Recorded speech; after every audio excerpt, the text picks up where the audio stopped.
Welcome everyone to Comics from the Multiverse episode 308. I am Peter and joining me as always is Matt. Hey, what's up? Connor's not here this week, Nope. which we expected. The work schedules, and he's on vacation next week, so he's definitely missing next week as well. He's going to an undisclosed location. He's not here because he knows what's good for him. I say undisclosed. They told me where he was going, and I don't remember. It was somewhere that did not require a vaccination status. That's all I know. That filthy ginger. Because he's too scared of needles. So I'm looking at getting a second booster, and he hasn't even gotten one. He hasn't got the initial. yeah, I don't even know when they're rolling out second boosters here, if they're even bothering. Yeah. I'll have to find out. I got my booster back in January. I got that. Yeah, because I got my booster back in December. I did it the same day as I got my flu shot, which there you go. I don't recommend doing. Yeah. So just to reiterate, before he gets all the bad tweets about him, there's not some sort of weird belief or political statement. He is just terrified of needles, and refuses to do it as a result. And has paid the price. Might we add? He has had it. Yeah, I was vaccinated. I had it too back in October. I bet he had a worse time though. Yeah, mine was very mild, and outside of the first 2 days where I thought it was just really bad allergies, I was just having to be quarantined by myself, and that sucked. But yeah, so yeah. That said, Connor being quarantined from everyone else is a good thing for everyone else. So I mean, Connor's the best at being the worst. This is a DC Comics podcast, believe it or not. Coming up on this week's show, we will be talking about Shadow War Omega, issue 1, Justice League The Road to Dark Crisis, issue 1, Action Comics Annual 2022, and The Nice House in the Lake, issue 9. Plus, I have a Patreon book. I'll be talking about American Vampire, issue 26, with Animal Man coming next week. I decided to spread them out. I could have done them both this week, but I thought I'll spread them out. I didn't look ahead to see how many books were next week, so at the end of this show, when I see how many books there are, maybe I'll regret that decision. But me not being on here and with all the stuff that happened last weekend, yes, and I was just in bliss until Wednesday when I went to get my books at the shop. I was like, oh, this is it. Yeah, week 5. Yeah, this week 5. It's just didn't realize it, and then That's a good point, because you wouldn't have heard what was coming out this week because you weren't here last week. Yeah, that's right. I didn't check. I was just rolling with it. So yeah. Actually, question on last week's books. Did you read Batman Fortress? I did not. Okay, that's a shame. Yeah. Because I was curious as to what you thought. I have it. I just haven't read it. So. Yeah.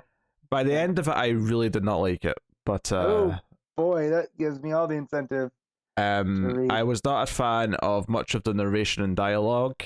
I'll leave it at that, because everyone got to hear me rant about it last week. Yeah, I read that it was the most Batman book that has ever Batmaned, and it wasn't a compliment.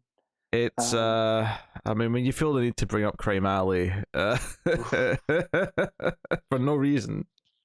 For no reason, there's no reason for it. It was just 2 pages was like, Crime Alley always makes me think of things. Batman, and I've got inner turmoil. Yep, well, Pete, thanks for dodging, or thanks for taking that bullet, so I didn't have to dodge it. You still paid for the bullet. Yeah, I will return that book to my shop for store credit. Because looking at this next week, it is pretty busy. Don't say that, Matt. All right, I'll find out at the end of the show. Yeah. So yes, that is what's coming up on the week's show. So yeah, lighter 5th week. Obviously, most of the books I read were longer. If that makes any consolation to anyone. Two of them. Omega was, but it didn't feel like it. And then Nice House is pretty standard. So yeah. Yeah, I will say. People might be wondering, like, we both read Batman, why isn't Batman Annual on this list? It's because last week we were going through it, and Connor pointed out that it was Ghostmaker Batman Inc. story, and I went, well, I think I'm not reading that then. Noped out. So yeah, I messaged Pete in the lead up because we were recording a day early because of things, and I said, hey, I am only half through Batman annual, and I get a message is like, that's okay, it's Ghostmaker, I was out. I was like, oh, good. So it wasn't, I will say the half that I read, it wasn't terrible because it is Batman Inc., but God, no matter who's writing him, Ghostmaker's insufferable. And I understand that's kind of the point, but yeah, oof. So not for us. That's just no, not for me. So yes, but don't worry, there's always time for a ComiXology top 10. Okay, Tommy Wiseau. I feel I've been gradually shifted into like saying it a certain way over time. It's reaching some sort of breaking point. I wasn't really going for Tommy Wiseau, but if that's how it's coming out, I ain't gonna complain. Yeah, it's coming out just with there's this high, you get up to high and then it drops real quick. Like I did not hit her. I did not. All right. Well, DC didn't do so hot last week on the top 10 when we recorded. But this week, at the time of recording on a Friday, I will say that they're doing not bad. They have the top 3 spots. So, Matt, good. What do you think number 1 is? Batman Annual, because I'm not stupid. That is incorrect. Oh, I am stupid. Road to... well, I meant your guess was wrong, but I suppose technically, yes, it also means you're incorrect and that you said you're not stupid. Right. Then I'm going to go the Road to Crisis. Mm-hmm. Yeah. That's number 1. Tied into the big event coming up, so I guess that makes some sense. Number 2 is Shadow War Omega, which is wrapping up the current crossover, which is very Bat related, but obviously not just Batman. Number 3 is Batman Annual 2022, so not bad all things considered. Number 4 is Knights of X issue 2. And then number 5 is back to DC with Action Comics 2022 Annual. So DC doing pretty well with 4 out of the top 5 on the top 10 here. Obviously, there's not a lot of DC books left, so you wouldn't expect much more in the top 10. Number 6 is Darth Vader issue. I need to have 23. 23. There you go. Yep, it's cut off. The title's too long. Avengers Forever issue 6 is then number 7. Number 8 is Strange issue 3, which, given the font, it looks like it's Doctor Strange related, but perhaps without Doctor Strange himself. Yeah, so just recently Doctor Strange died, and so I feel like this is them going through trying to find a new Strange, or a new Sorcerer Supreme rather. So yep, that's Clea on the cover. So it looks like his wife is taking over from an alternate reality. What a shame. Mm-hmm. And then number 9, I'm not entirely sure what this is. But clearly it's an X-Men like sort of book based on the cartoon, but it's X-Men 92, House of 92. Yeah. And I had to think about it because the second 92 is in Roman numerals, and I'm like, I think that's just 92, but I have to think about it. We did that last month, and I had to go through the Google for how to read the Roman numerals properly. Yeah. Yes. Yeah, because 50 is L, right, and C is 100. Yes. So that's okay. I'm right then. It's 92. Yeah, it is. And so, to me, I get that you want the X-Men 92 in there to reference it, but you couldn't just call it X-Men House of 92? But you have to do X-Men 92 House of 92? I don't know. Seems redundant. Because you get to say 92 but have an X in it. so that's why you do you're Roman not saying House of XCII. Yeah, I mean Roman numerals do get stupid at a point because it's like it's XCII and that's like 10 before 100 plus 2. Like that's just a waste of time having to say it like that. That's just nonsense. Does look good on a poster though. I'll say that Roman numerals look good on a movie title. Well, on a movie title that'll be because you're just using that number. So or then when you get up to Jason, Jason X, it's not just Jason 10. It's you're having fun with the title. So yeah, and at number 10 we're back to DC with Nice House in the Lake issue 9. So good. So that is cool. Yeah, and that's basically usually I'll go down and say, oh, here's the rest of the DC books. The Beyond the White Knight book is at number 14, and is that the last DC book? Guess there's not really much else, maybe. Yeah, pretty much. I mean, the next DC book is actually the Superman Son of Kal-El trade, which is at number 20. So, yeah, good for it. But you can tell there's less books out in a week 5 when you get trades popping up. The art on sale, you know. I'm thinking about it, I'm pretty sure, yeah, this only counts new releases. So unlike what ComiXology used to do, where when there was a sale, sometimes it'd infect all the top 10. That doesn't happen on this because it only counts stuff released this week. So that's a new trade, obviously. So what number did that come in at? 25. I said 20. 25. Okay. Well, that's still a pretty good showing for a trade, right? Oh yeah, not bad at all. Yeah. The only trade that's also on this top 30 on the front page is at number 29, and that is Deadly Class Volume 11. Oh, damn. So, that's gotten up there. But yeah, there you go. That's the ComiXology top 10 for the week. You're all welcome. I know you all enjoy it and love it and cherish it dearly. Sure. I know you don't. Yeah. Numbers are dumb. It's only the universal language that makes physics and chemistry and everything else possible, and everything you like is only possible because of numbers. But yeah, numbers are dumb. Yeah, numbers are dumb. Right? No. I don't care that they're responsible for the algorithm. I don't have to think about that stuff. They're responsible for comics being able to be printed on paper with ink. Oh, that's all numbers. All right, I don't want to think about this, all right? Movies are all digital code that are all numbers. I don't like it. Cameras need numbers to be engineered. It's all numbers. Numbers are dumb. I'm gonna maintain it. And if we ever encounter an alien species, an intelligent alien species, ultimately numbers will be how we communicate with them, because I saw Arrival. I know. Right, that was a documentary, right? I love how you go to Arrival, but you don't go to the Spielberg movie you could go to, and because that was more music than numbers, right? But even music is still numbers, though. Well, that's why music I translates. understand that, but my brain immediately goes to Amy Adams making the shapes, based off of tetrahedrons and whatever. I don't even think I use that word right, because numbers are dumb. Yeah, tetrahedron's like a 10 or 12-sided shape, I think. Yeah, something. I just remember them making those circles and getting super sad through parts of that movie. Because Villeneuve's a really good filmmaker. And he made me care about these aliens. So, So, when they're sad, I'm sad. We're off to a winning start here. I suggest we just get into the books. We should. I mean, I am still punchy from the events of Sunday. So it's been a whole 5 days.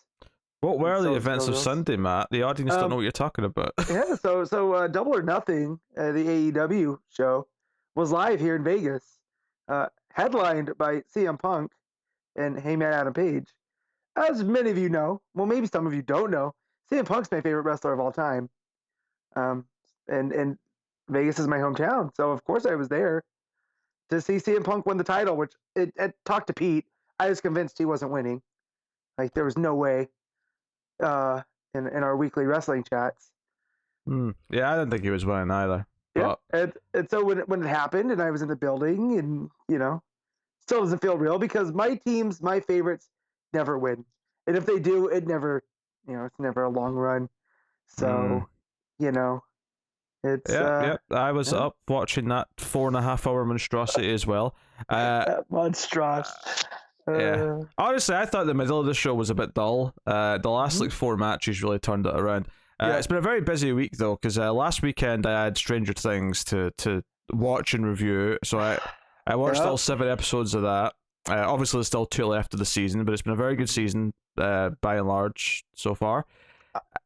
And then this weekend, I've only watched one so far, but the first 3 episodes of The Boys season 3 dropped, which also kind of a big deal. And I will say the first episode did, but The Boys does these ridiculous, over the top, like either gory or raunchy things.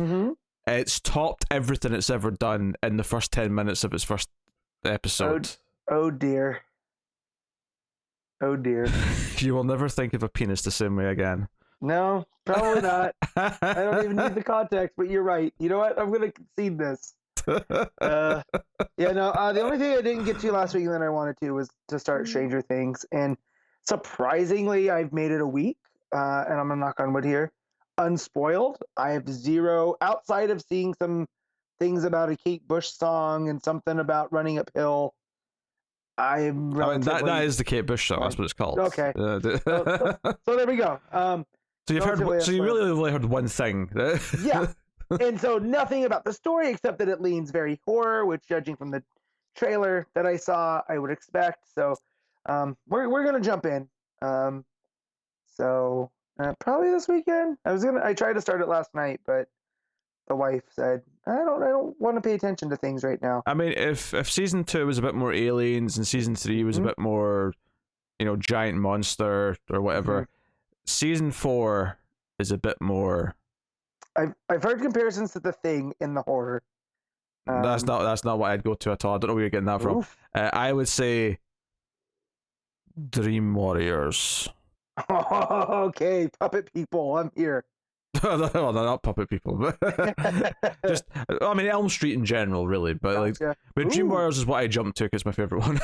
Gotcha. Okay, well, there we go. Yeah, someone was comparing it to The Thing, and I was like, oh, okay. Well, judging from the other seasons, cool. I don't know why you would compare it to The Thing. I don't know. This was just a random. You know how you get people that just like recommendations via Twitter? There's some person I've never even heard of talking about how it's like The Thing, and I was like, okay, well, no. You get the why am I seeing this? So I just like I can't think of anything. I guess there's some snow in the Russia plot. I mean, I guess that. Yeah. So outside of that, I'm relatively unspoiled. I'm very happy because people tend to spoil things because they have to be the first to talk about it, and I don't know if Stranger Things just had a cool off or what, but yeah. But that was so Double or Nothing, and Obi-Wan and Top Gun were things that I got done last weekend. Stranger Things was the one thing I didn't. So, but there's always this weekend.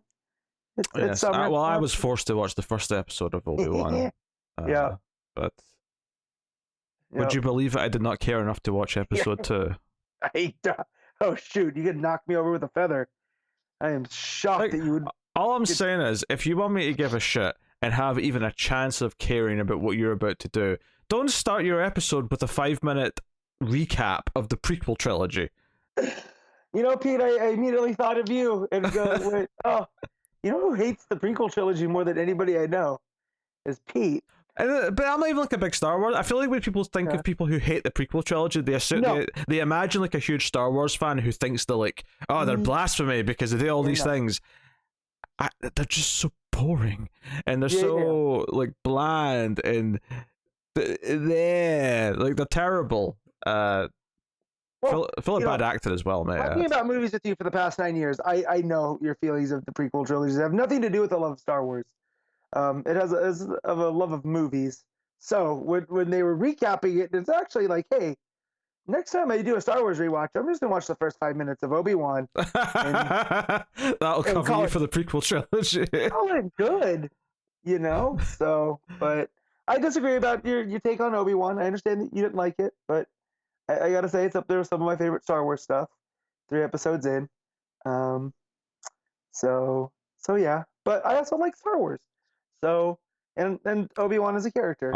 Actually, just on this genre of topic, I will say 4 episodes in, Star Trek Strange New Worlds, not too shabby so far.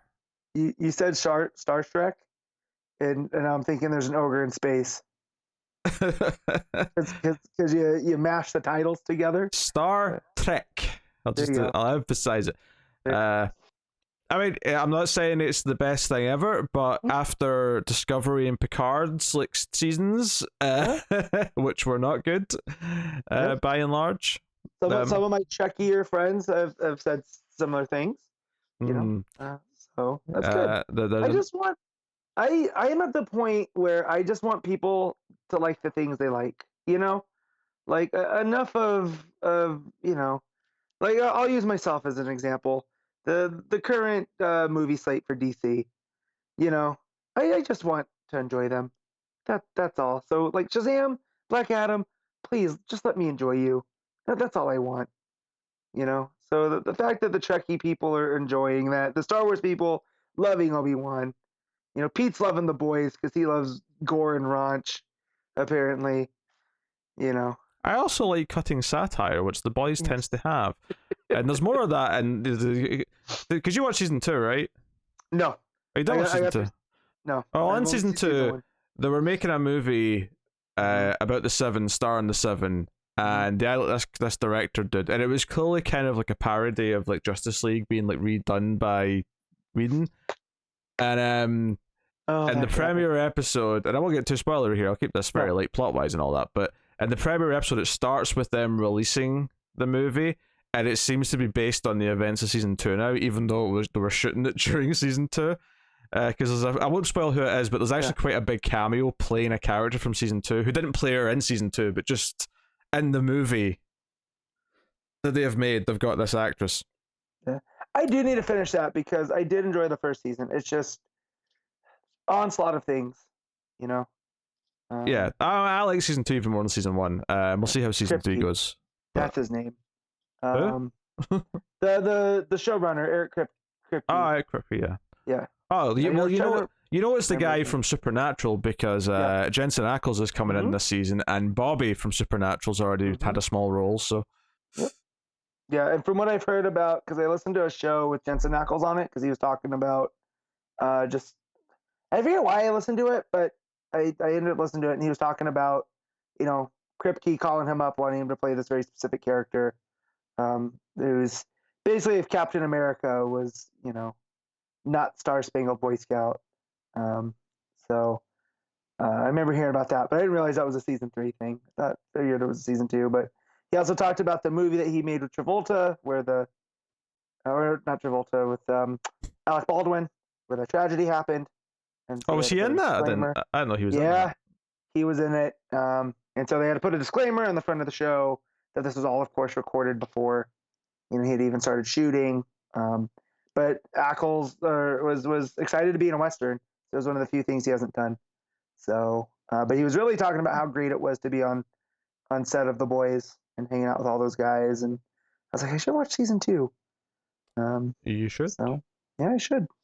But that's hilarious that they're taking the piss out of Justice League.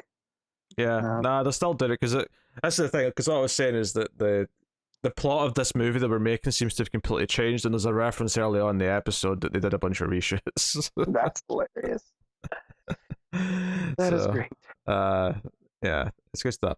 But yes, I recommend it. I mean, I don't know how the season's going to turn out. There's 3 episodes. I was going to watch them all today, but then you pushed the podcast recording to today, so I'll do the next 2 tomorrow and review it afterwards. But yeah, but you can check it. I did review the Stranger Things episode so far, and I begrudgingly reviewed the first Obi-Wan, although it's not a good review. It's not a good review. I'll say that right now for Obi-Wan. The thumbnail's not good. The thumbnail made me want to go away and not click on it. What's wrong with the thumbnail? You look very nonplussed. Like your body language in that thumbnail. Don't click on this. I mean, it's accurate. That this is a perfect thumbnail. That's why I think it's hilarious. And I was like, oh, if I had not known he didn't enjoy this, that tells me all I need to know. I mean, the title of the video was also Obi-Wan Kenobi watching against my will. So I mean, if no one gets the gist of my feelings from that, then...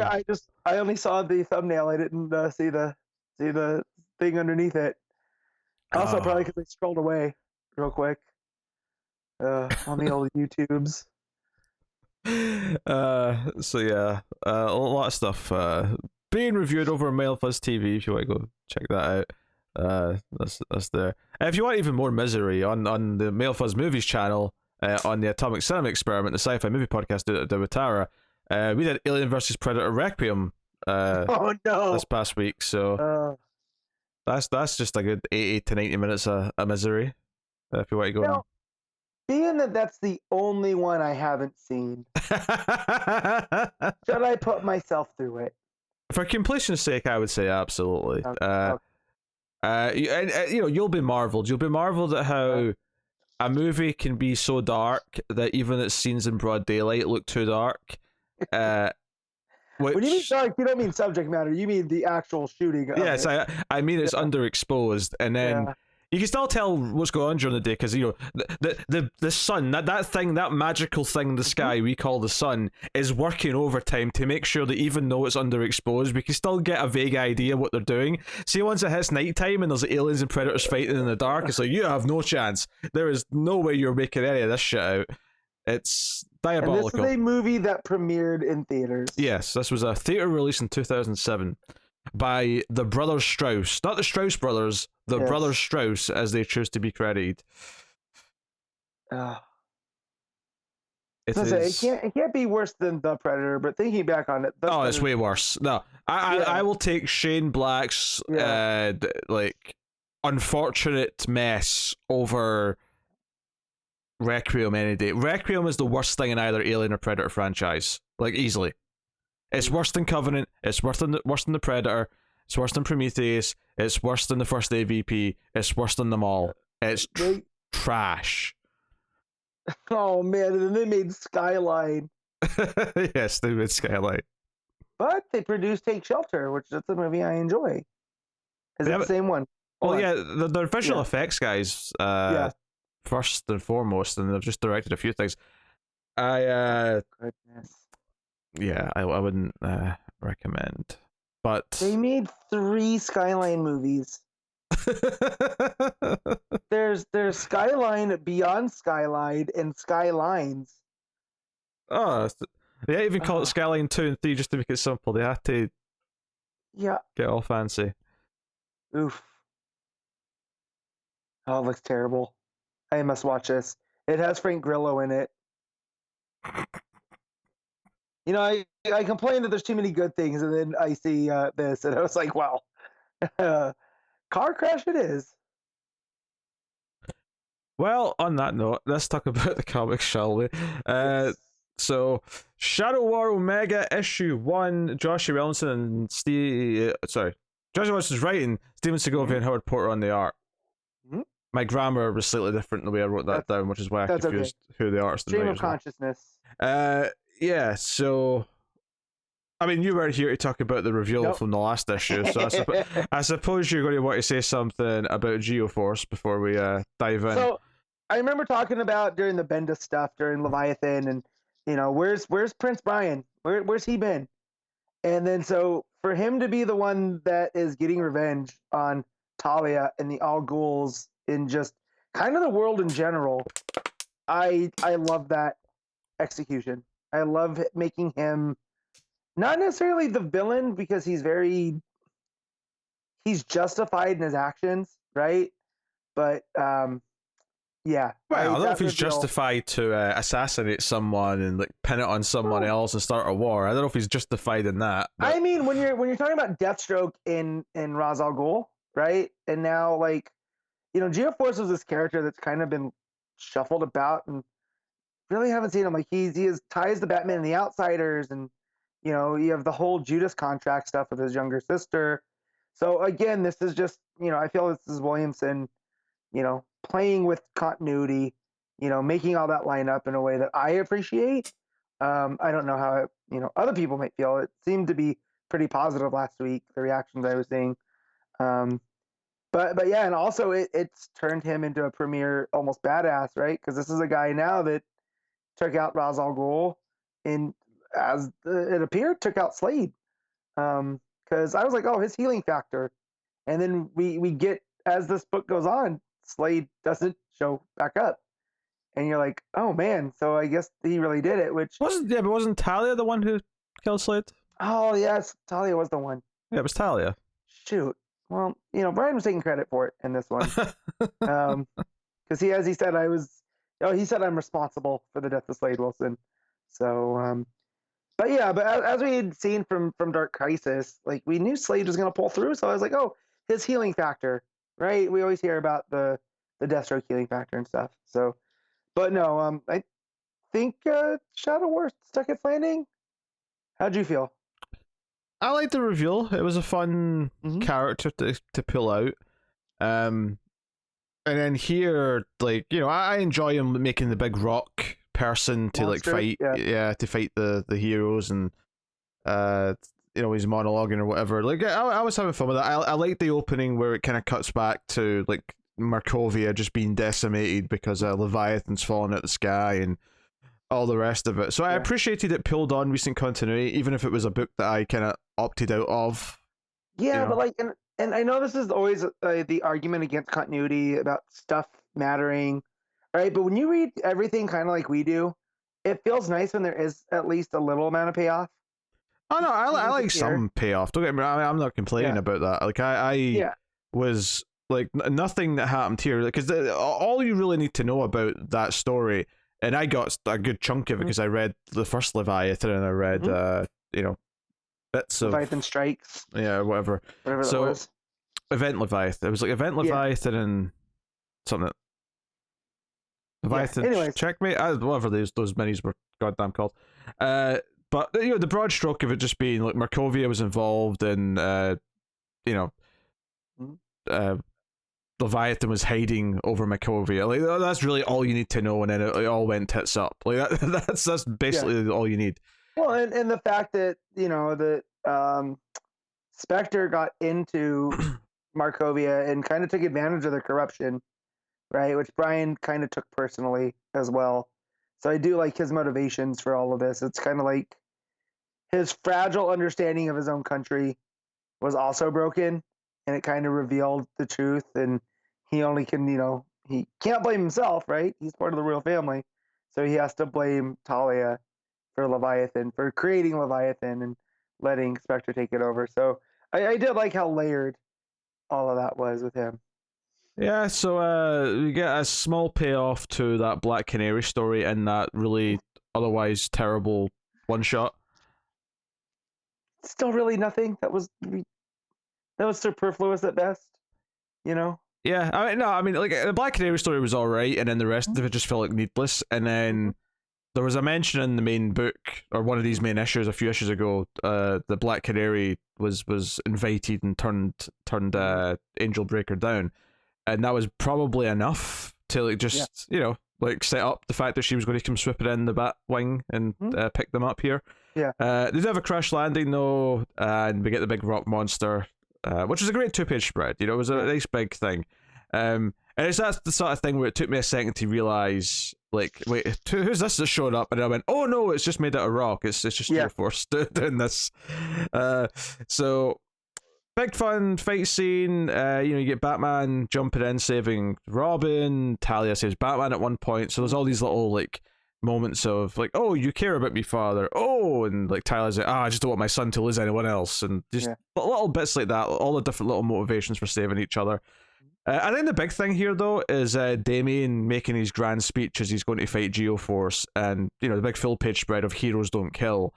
Given, and we've not even read most of the Damien stuff for the last, obviously we've read Robin, but before that, when he was doing all his weird Teen Titans stuff, where he was going a bit darker and he was imprisoning villains, we weren't really reading that. But it's so core to Damien's character that he was trained to be a killer first, and then Batman had to kind of teach him out of that. When that was kind of a lot of Damien's early stories. So it does feel kind of uplifting and show how much he's grown. And admittedly, in the real world, it's been like, it's been 13, 14 years at this point, something like that. But in comics, it's been like 3 years in universe. Yeah, to me, he came in like he was like 10, 11, and now he's 14, 15-ish, so... Well, they just turned 13 in Rebirth. Was that not a thing? Is that what it was? I don't remember. I'm pretty sure yeah. there's a panel in the Rebirth one shot where he's got a cake and it says 13 on it. Well, sure. So, but him also announcing that heroes don't kill, but like, is Robin, does he consider himself a hero? Right? Because he went through that whole death tournament and, I think he does. all I of think that. that's the point. Is he does now? Mhm. Like he's had Right. this arc, and this is the payoff to everything he's been going through over the past couple of years. So that's very much the point. So Talia does try to kill Geoforce, and Damien has to go in and talk her down. And Batman's going to intervene, and he says, "No, trust me. She's my family. Let me do this." So Batman trusts him, and that's a nice little payoff as well for like rebuilding their relationship. So yeah, but he does convince her to throw the blade down, and she does knock him out because Geoforce tries to attack them after. But so there's a lot of nice little family stuff between Batman and Damien and Talia in the issue, which was appreciated. Geoforce gets locked up and sent to Belle Reve, as you may expect. And the end of the story, after a little heart to heart, and Batman like, "You going to tell me about this tournament or this new girlfriend you've got?" Oracle. I did love that because that's Bruce. Even though he has 4 sons, Bruce is still an awkward dad. Oh, always, yeah. And I love that keeps going. He hasn't learned. He hasn't learned from Dick or Tim or even Jason. He's just gonna come out about it. Yeah.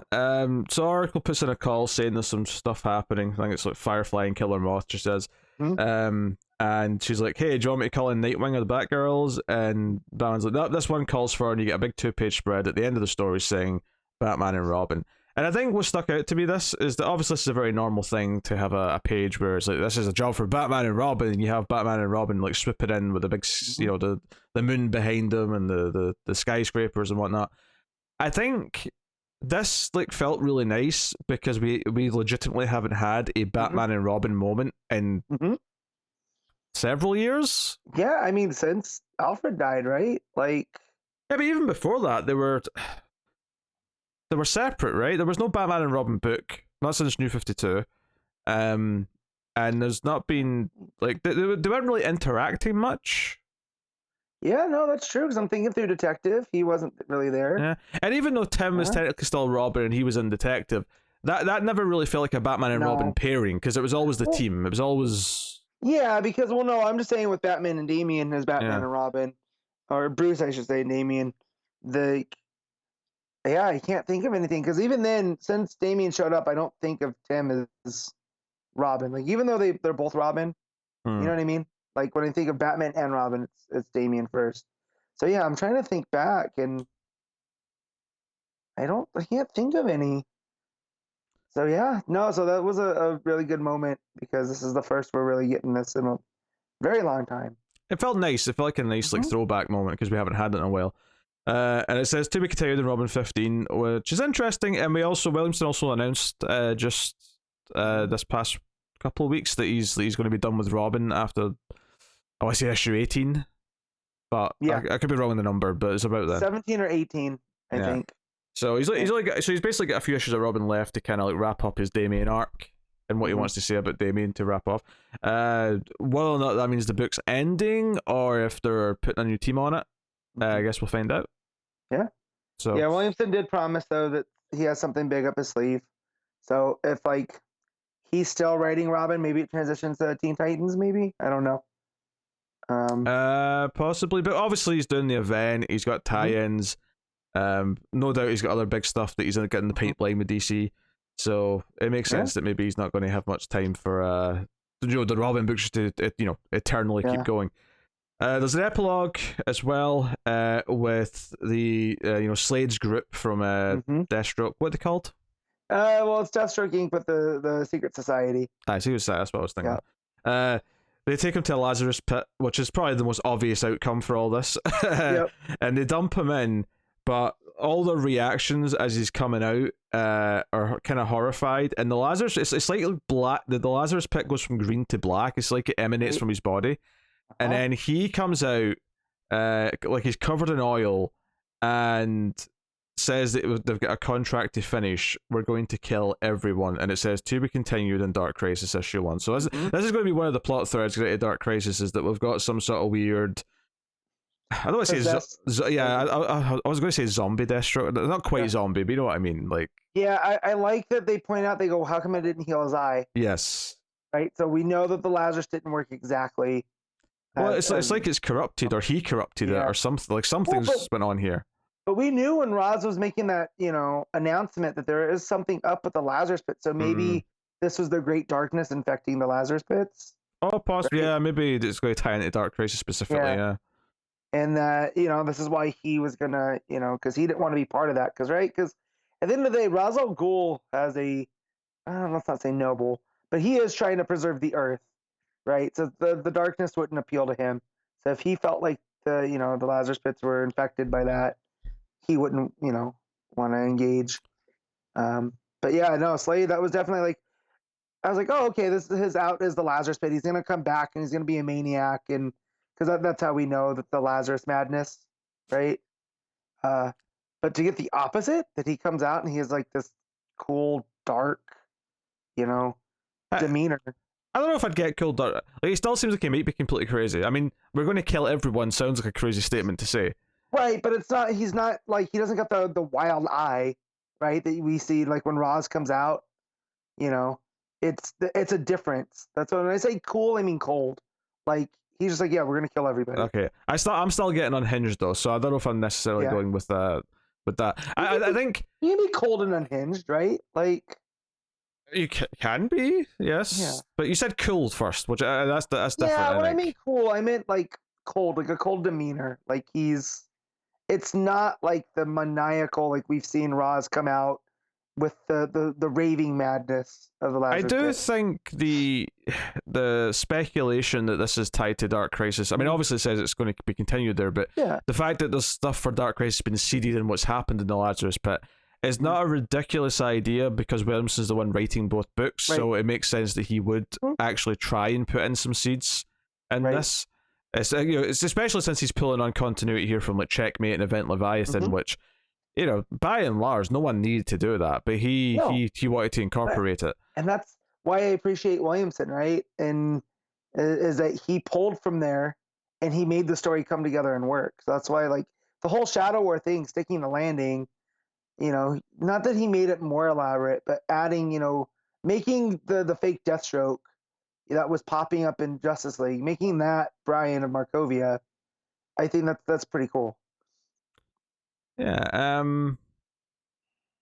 I like this final issue. I think the art is from Segovia in particular. I think it's quite good. The epilogue's the part that's done by Howard Porter, and it looks like Howard Porter. I think Howard Porter is fine for certain things. I will say it's a very big shift, because it doesn't look anything like the art that came in the rest of the book. No, Segovia's is very clean and smooth, and Porter's is very thick, dark lines, and it's very angular. So it is almost like two opposing styles, which I guess kind of works, because it kind of shakes you out from Segovia stuff. I mean, it works in the sense that it is supposed to be crazier at the end, because it's the corrupted Lazarus pit and Deathstroke's looking all weird and good, whatever. But it is a bit of a shift. But I did like the Segovia art more so, I would say. I think it had more big moments. I think the full page spreads that it had, whether it was the final Batman Robin page, whether it was the rock monster from Geoforce, or even at the start when you see Markovia just like being decimated with explosions and rubble and stuff, and that looked quite good. Yeah, I like the single page too of the Heroes Don't Kill with Robin delivering the knockout punch. I like that. Yeah, actually, really nice. One detail that made me roll my eyes a lot, I was like, Geoforce, you're an idiot. Because at one point he tries to argue with Batman. I was like, Batman, you telling me you wouldn't try and like get, and kill someone if they decimated Gotham? And I'm like, no, Geoforce, Batman's thing, no matter how bad someone does something, he's pretty adamant about the no killing. that's called a Thursday in Gotham if someone decimates the city. And Batman's never resorted to, okay, we're taking out Joker, lethal means. He's had a Joker war and a fear state in the time that Brian's been organizing this. So, Yeah, so whatever, but but yeah. So I mean, I like the final issue. I like the crossover overall. There were maybe one or two issues because I think overall this was like 7 regular issues plus the Alpha and Omega at the start and end. So it's So 9. That's about standard anymore. yeah, I will say there's maybe a couple in the middle that felt like, okay, there's maybe one or two too many here, so some of them are a little stretched. But I did like though that because he was writing all of it, like the Batman issue felt like an issue of Batman, and same with Deathstroke Inc. and same with Robin. Is like it just didn't feel like these were all just just chapter of Shadow War. It was the Robin chapter of Shadow War, and then the Alpha and Omega felt like the ones that were fully formed together. So credit to Williamson for pulling all that off. yeah, I mean, I guess the only shame is that I do think it peaked with its very first issue. I think that first issue with the assassination of Ra's al Ghul was the high point of the whole thing. Or the coward bride of Markovia.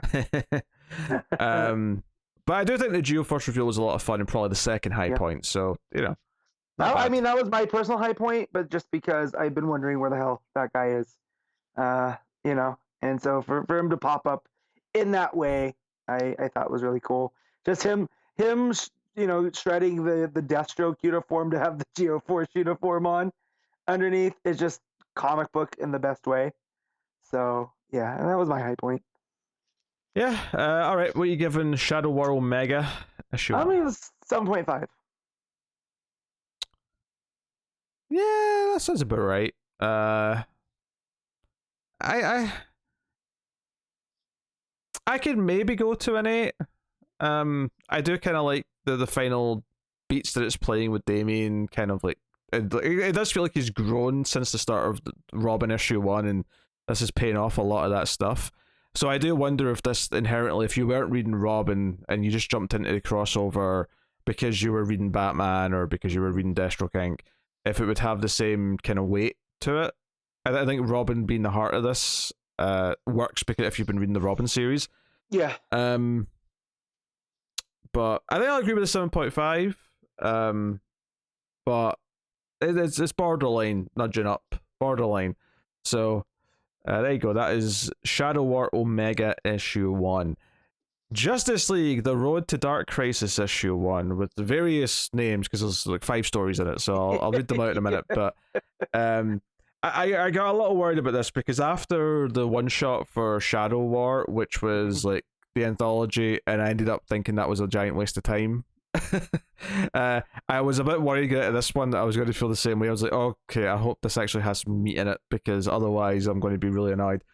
It was better than the Shadow War one, but I wouldn't say by a ton. Like this is what the Free Comic Book Day special should have been, because this felt like the countdown to Infinite Crisis, where the whole Blue Beetle thing happens with Max Lord with the reveal.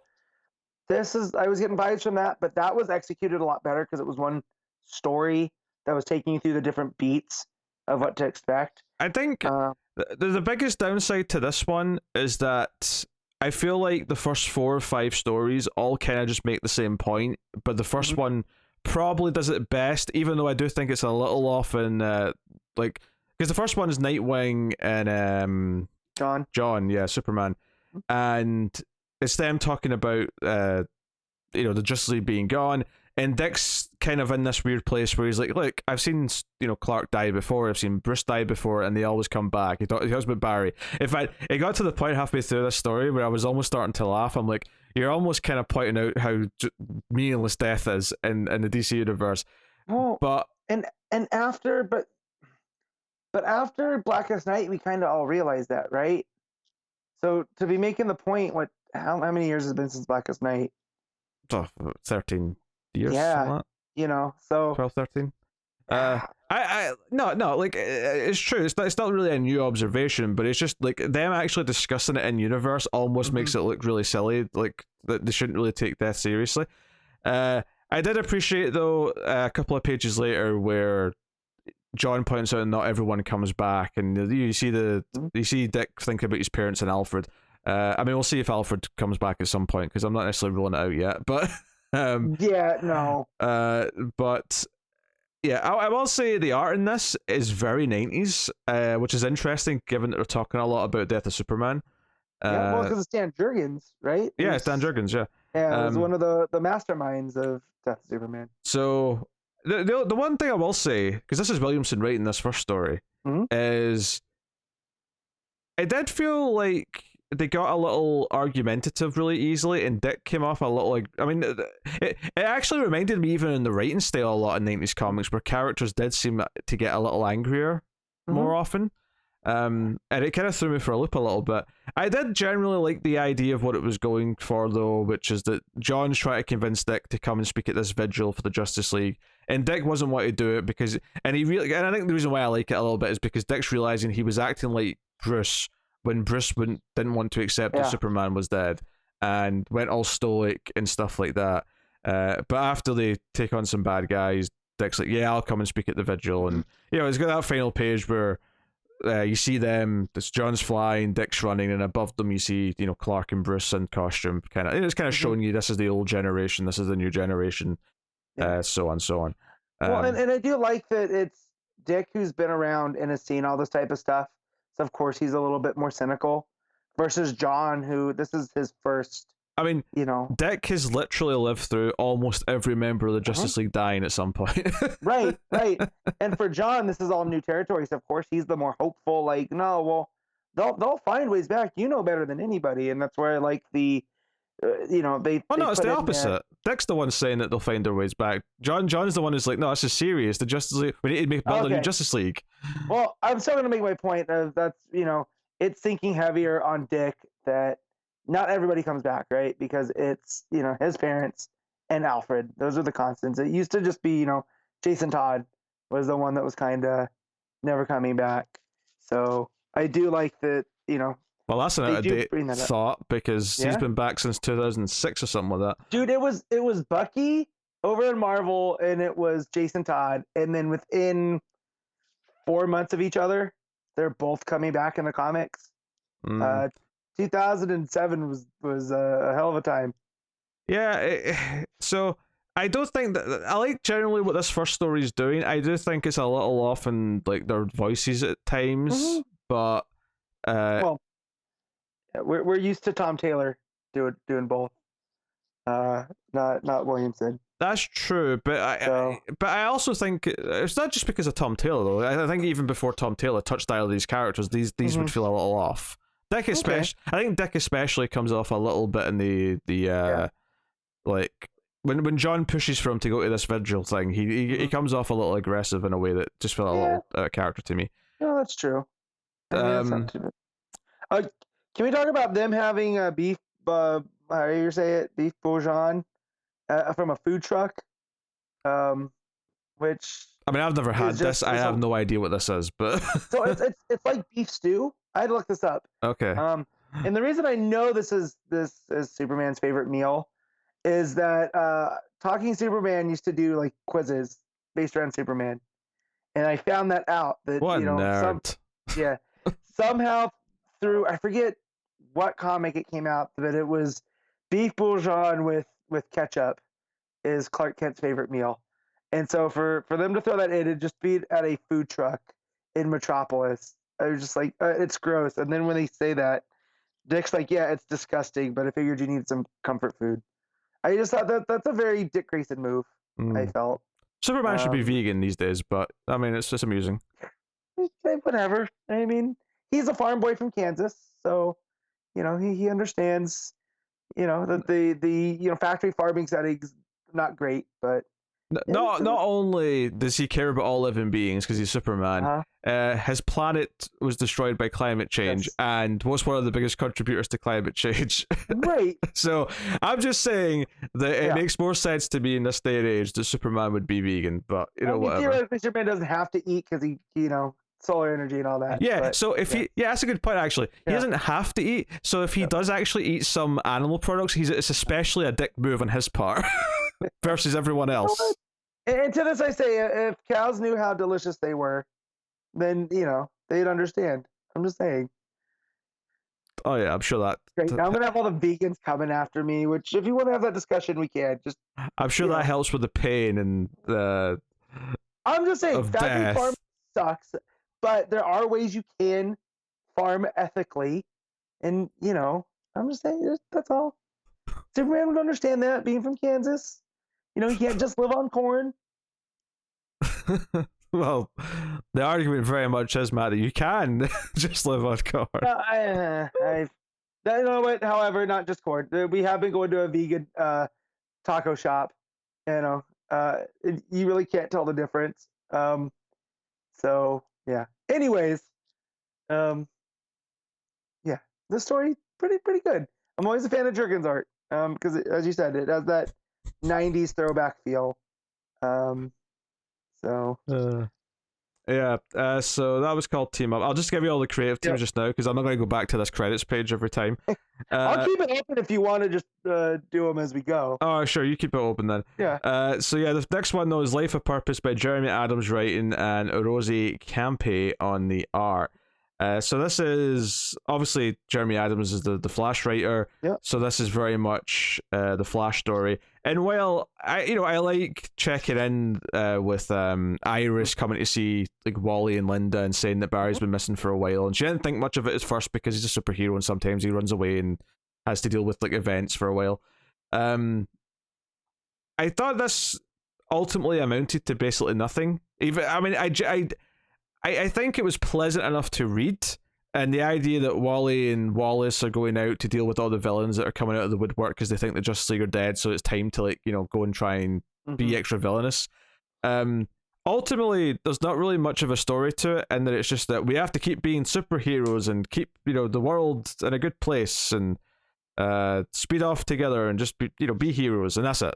They just the final page is just Wally running off after he looks at the Barry statue at the Flash Museum saying the world can always count on its heroes, and that's it. And so at the end of it I was like, this really like amounted to nothing. Like I didn't need to exist. It's kind of the Flashes during a crisis, in that Wally telling Ace, as we're gonna call him now, that I stepped up for Barry before. The world keeps moving. That's what Flashes do. We keep moving. And it just kind of sowing those seeds for the Barry Allen, where is he, that we're gonna get through Adams' Flash tie-in. Yeah, obviously, yeah, it's sort of setting up the Flash tie-in story, which is fine. I just didn't feel like it had much. It felt like this was a 8-page, 10-page story that was just kind of crafted to go into this book without it needing to exist. Like I didn't really feel like there was like a strong idea for what this on its own was, other than just let's just put a few pages into tease what we're doing in Flash coming up. And then alternatively, the next story, which is the Green Lantern story with Hal, who was not present for the death of the Justice League. It was John who got snuffed. Yep. Who's this by? This is Chuck Brown and Fico Osio on art. So Chuck Brown's been doing the Aqua stuff. I think Black Manta. That makes sense because this is very much Hal and Jackson. Because Hal's chasing this life form to Earth that is goes straight into the ocean. So Jackson and Co sense it, and he goes out to, and he ends up interacting with Hal basically for the first time because you can tell from the interactions they're not really spoken before. And he actually has to break the news to Hal that not only is Arthur dead, but the entire Justice League are seemingly dead. But they do something to deal with this creature, which ends up being kind of friendly once they separate all of its nastiness away from it. Yeah, so there's some parasites that's trying to replicate, and it's trying to use the waters, and Hal points out that it's destroyed every ecosystem it's come into contact with, but Jackson, being this newer hero, is like, well, let's try to figure out what's wrong with it instead of just trying to beat it into submission. And he does some Aquaman centrifugal spin thing, and then it separates the parasites from the creature, and happy ending. And just it was just kind of weird, just kind of Jackson soliloquying about Arthur and how he's gonna have to stay in Atlantis because Atlantis needs him. And that stuff. It was kind of off. Like, why?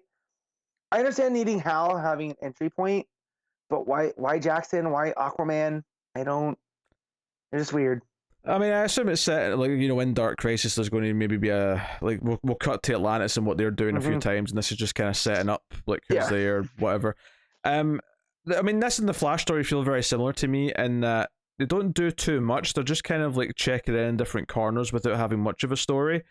Yeah. And I appreciate like checking in on the various corners and seeing what's going on. They both kind of amount to like, I'll rate the book as a whole when we get to the end, but Mhm. this and the Flash story are both kind of just like sixes to me, where they're pleasant enough, Yeah. but they kind of feel also like not necessary at all. Like I don't think like you would miss any of this book if you go straight into Dark Crisis. I'll say that.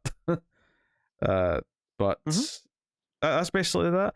And then the next story is a Pariah story. Who's this by? This is Philip Kennedy Johnson on the script and Layla DeLuca on art. Yeah, so it's Pariah kind of seeing his dead family, and it's like this is him like trapped in a prison of his own mind, sort of reliving things and trying to like basically dealing with this, him having to go to all these worlds that were dying and trying to accept that everything's dead and all of it's not real. But then eventually he sort of wakes up from it and he sees destruction, and the great darkness talks to him, making it suffer. I took it as the great darkness infected him, because his whole thing is, if I do nothing, then the multiverse survives. It's if I get involved, the multiverse will die. And so finally it's the great darkness infecting him and making him, putting him into action, which is what we saw in the what was that, the Justice League Incarnate. Yeah. So this is a weirder one, and obviously it's distinctly different from the rest of the stories, because it's not just the regular heroes reacting to what's happened. This is trying to go into the backstory of Pariah a little bit and like setting up how he came to be in the position that he was in. I will say, because it also kind of falls on from, because there was those two like giant one shots, right? That kind of had Pariah in them, and it kind of set up that some of the stuff that was building up to like this before he went into the Dark Crisis stuff. Is this somewhat interesting? But I will say, despite being Johnson writing, which I would expect good things from, I think there's only so much you can do when you're given the task of just sort of trying to make this work, which is ultimately not really much beyond just the great darkness like has reached out to him and put this in his head. Well, I just like it in the meta context of Philip Kennedy Johnson, the story he's telling in action, and about hope, and about being inspired, and Superman doing what he needs to do with Warworld. And here's with Pariah, it's like, if you let the darkness in, the darkness is going to lie to you and tell you things that aren't true. And it kind of, for me, it was almost kind of like a thing of anxiety or depression, like in the general sense, right? Is that Pariah just wants his family back, right? And he ends up letting the great darkness in, so he can and lie to him, because as he says, his family's dead in every universe at this point, and he just has to come to terms with that. But the great darkness gets into him, and I just like that metaphor throughout, and it might not pay off at all in Dark Crisis, but so far out of these, it was the one that I felt the most emotionally, I guess. I think it has the best. That it was Philip Kennedy Johnson, It has the best concept, but I don't think this is the sort of thing where I feel like this would have done much better if it actually had a full issue to itself to actually develop the ideas that it's playing with. Because everything you just said to me there, like, I get where you're coming from, but I don't know if the story actually gets that across to me. Well, I might have also been in an emotional spot after reading the Action Comics annual too, so I might have been reading a bit too closer into things. So yeah, maybe.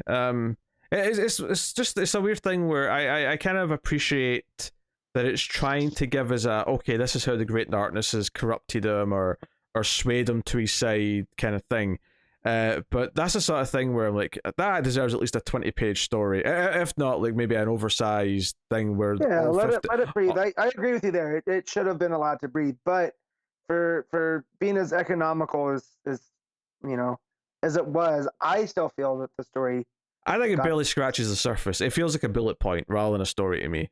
No, that's true. I'm not going to argue there. Yeah.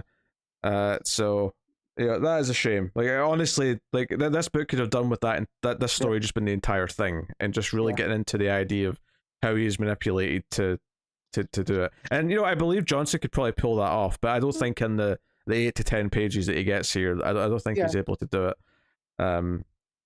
So yeah, and I realize I'm being quite down on this, but honestly, like, it is just kind of mediocre, I would say, by and large. This one shot, and I think it all being these 8 to 10 page stories is what's hurting it, because I like, have an idea that sets up and benefits what we're doing with the event, and stick to it. The more I read of these, like, 50-page books that's like 5-10 page stories, the less I feel like they're worth bothering with, because most of the time they just feel like these little snapshots that aren't really offering much in terms of a story. Anyway, final stories about Nocturna. And that's, to be fair, I didn't really enjoy a lot of this one, but I will say it felt like it had more purpose, in that by the end you realize that the Secret Society are recruiting more villains for something that's obviously going to be a subplot in Dark Crisis, right? Right. So Nocturna's recruited at the end by was it Firefly? Yeah, Firefly. And we see this like page where we see all these villains who are teaming up, and a lot of B-listers and C-listers certainly in this group, but AKA cannon fodder. Yeah. Because I recognize Silver Banshee, I recognize Girder, I think's there in the back, and well, and this is Stephanie Phillips. It's called Because the Night. Stephanie Phillips and Clayton Henry on the art, which I'm surprised it was Clayton Henry. I didn't pick that up until just now. And she fights Stephanie Brown in this in the museum she breaks into for a little bit, and has a bit of a quid pro quo with her before Batgirl's called away to deal with something else. But I would say that I didn't really enjoy the story that much, but at least by the end I felt like, okay, this set up a plot thread that I assume is going to be in the event, whereas a lot of the other ones, I don't know if I necessarily got that vibe. And the idea that Wally's going to be dealing with stuff with Barry missing, like, you didn't really need to set that up. Like, we kind of just knew that. Like, nothing was going to feel weird going into the next Flash issue and like, okay, Barry's missing and there's crisis stuff happening, I have to do something. Like, it would have flowed perfectly fine. So so this is a weird mixed bag of an issue to me, that I mean, I suppose the nicest thing I'll say about it is that it wasn't too much of a chore to read, but at the same time I would also describe it as completely inessential. That's why I kind of wish it was a countdown, when we had a more of an actual thread that was tying them together. And almost the Pariah story would have been a good one. Like, expand that a little bit, and have him, building up to the decision he makes or gets infected by the Great Darkness, and these are different things that he's seeing in the buildup. I don't know, something along those lines. But yeah, it just feels like a mixed bag, like you said. Like, they're just randomly thrown together because Dark Crisis. I kind of feel like the first 3 stories could have been combined into one, where it's like narration like cuts between the various characters, and you only need like a page or 2 in each one, rather than try to flesh them out into 8-page stories. Right. And then the Pariah story could have been done with like having a 20-30 page like proper like exploration of him being corrupted and getting to the point where he's taken over by the Great Darkness with the power that he has in Death of Justice League. So so it kind of like, I'd say, mishandles some of the things that it's doing.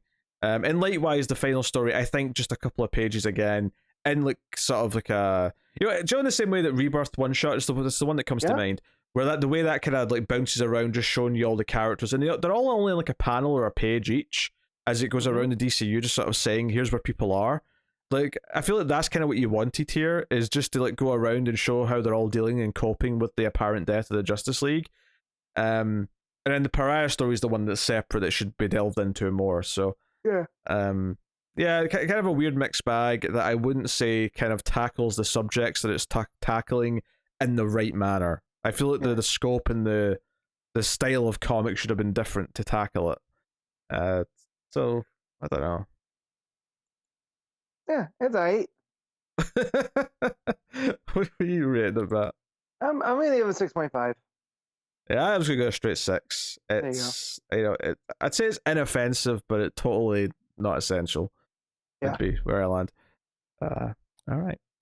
Action Comics Annual 2022. Philip K. Johnson and Cy Spurrier writing with Dale Eaglesham and Ian Churchill on the art. So, this is a fairly standalone. It's not the next part of Warworld Saga. Mm-hmm. It's not the next part of that. It's a standalone story. It does tie into Warworld Saga because there's some backstory for the Mongol who is. Although, of course, in this, he's not the Mongol who is. He's the Mongol who will be, I suppose. Yep. They never actually say that out loud. Of course, I'm just calling them that. No, yeah. It always makes me just the Mongol who was, like that's how they all end up, right? So yes. Yeah. But I do love the story for the parallels on how their upbringing created them. So to explain what this story is, this is a childhood Clark story where he is, 10 or whatever he is. Yeah. And it's basically the lessons that he gets from his mother, because he cheats a little bit when he's playing football. Or soccer, yes, for the American crowd. America.